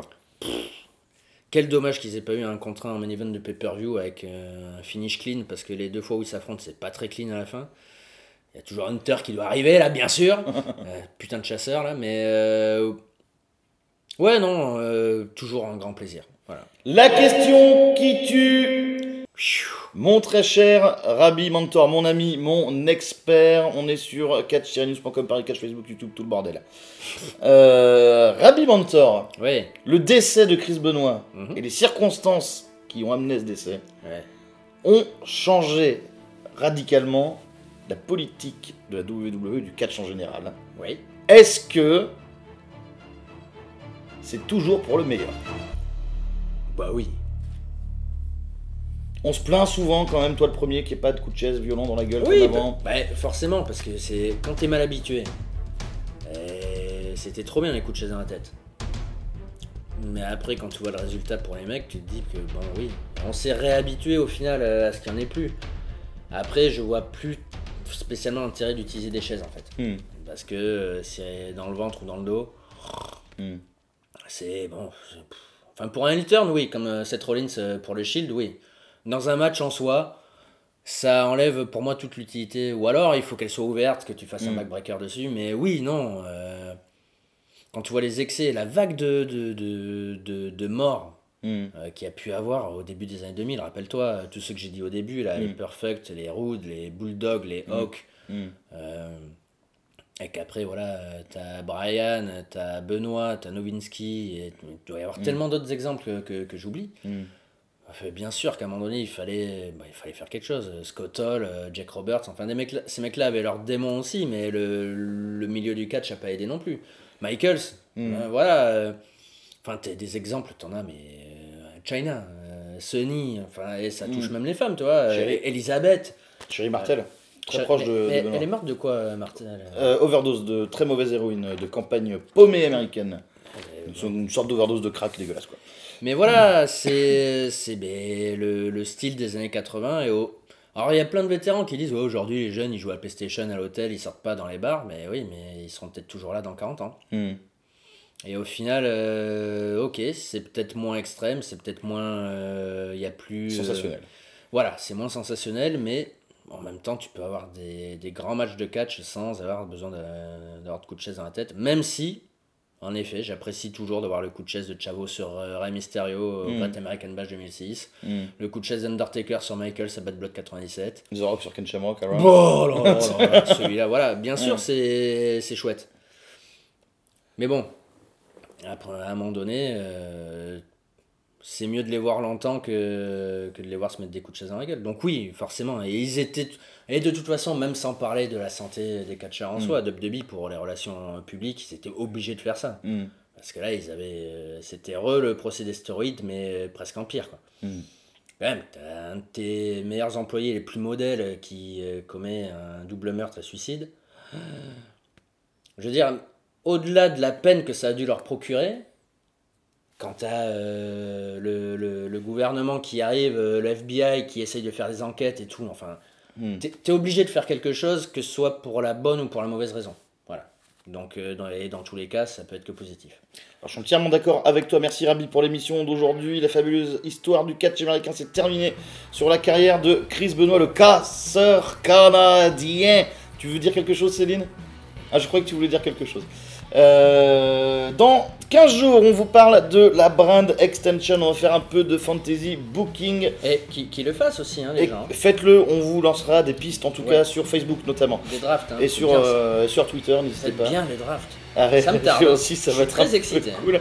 Ce sera une émission hors série et dans 3 semaines, une semaine après le brand extension, on vous parlera de l'année 92 ou 2000 ou 97. Donc dans l'ordre 92, 97 ou 2000. N'hésitez pas à nous dire quel est le choix que vous préférez. Merci à Céline d'avoir assisté à l'émission. Merci à Rabi d'avoir participé à cette émission, de l'avoir faite entièrement de bout en bout, mon chéri. Ben oui, je pensais partir à la moitié, mais en fait c'est chez moi. Merci à Marc Blondin qui a lu le mail tout à l'heure également. Oui, ben c'est moi, ça me fait plaisir. Bien le bonjour à vous chez vous. Et Papy Rabi qui est endormi, donc on ne peut pas lui dire merci. On lui dit merci quand même également. Et à Lauriane qui nous accueille chez elle autant que chez Rabi. On se retrouve dans 15 jours pour la brand extension. D'ici là, soyez mignons. Gros bisous à tous. Adios.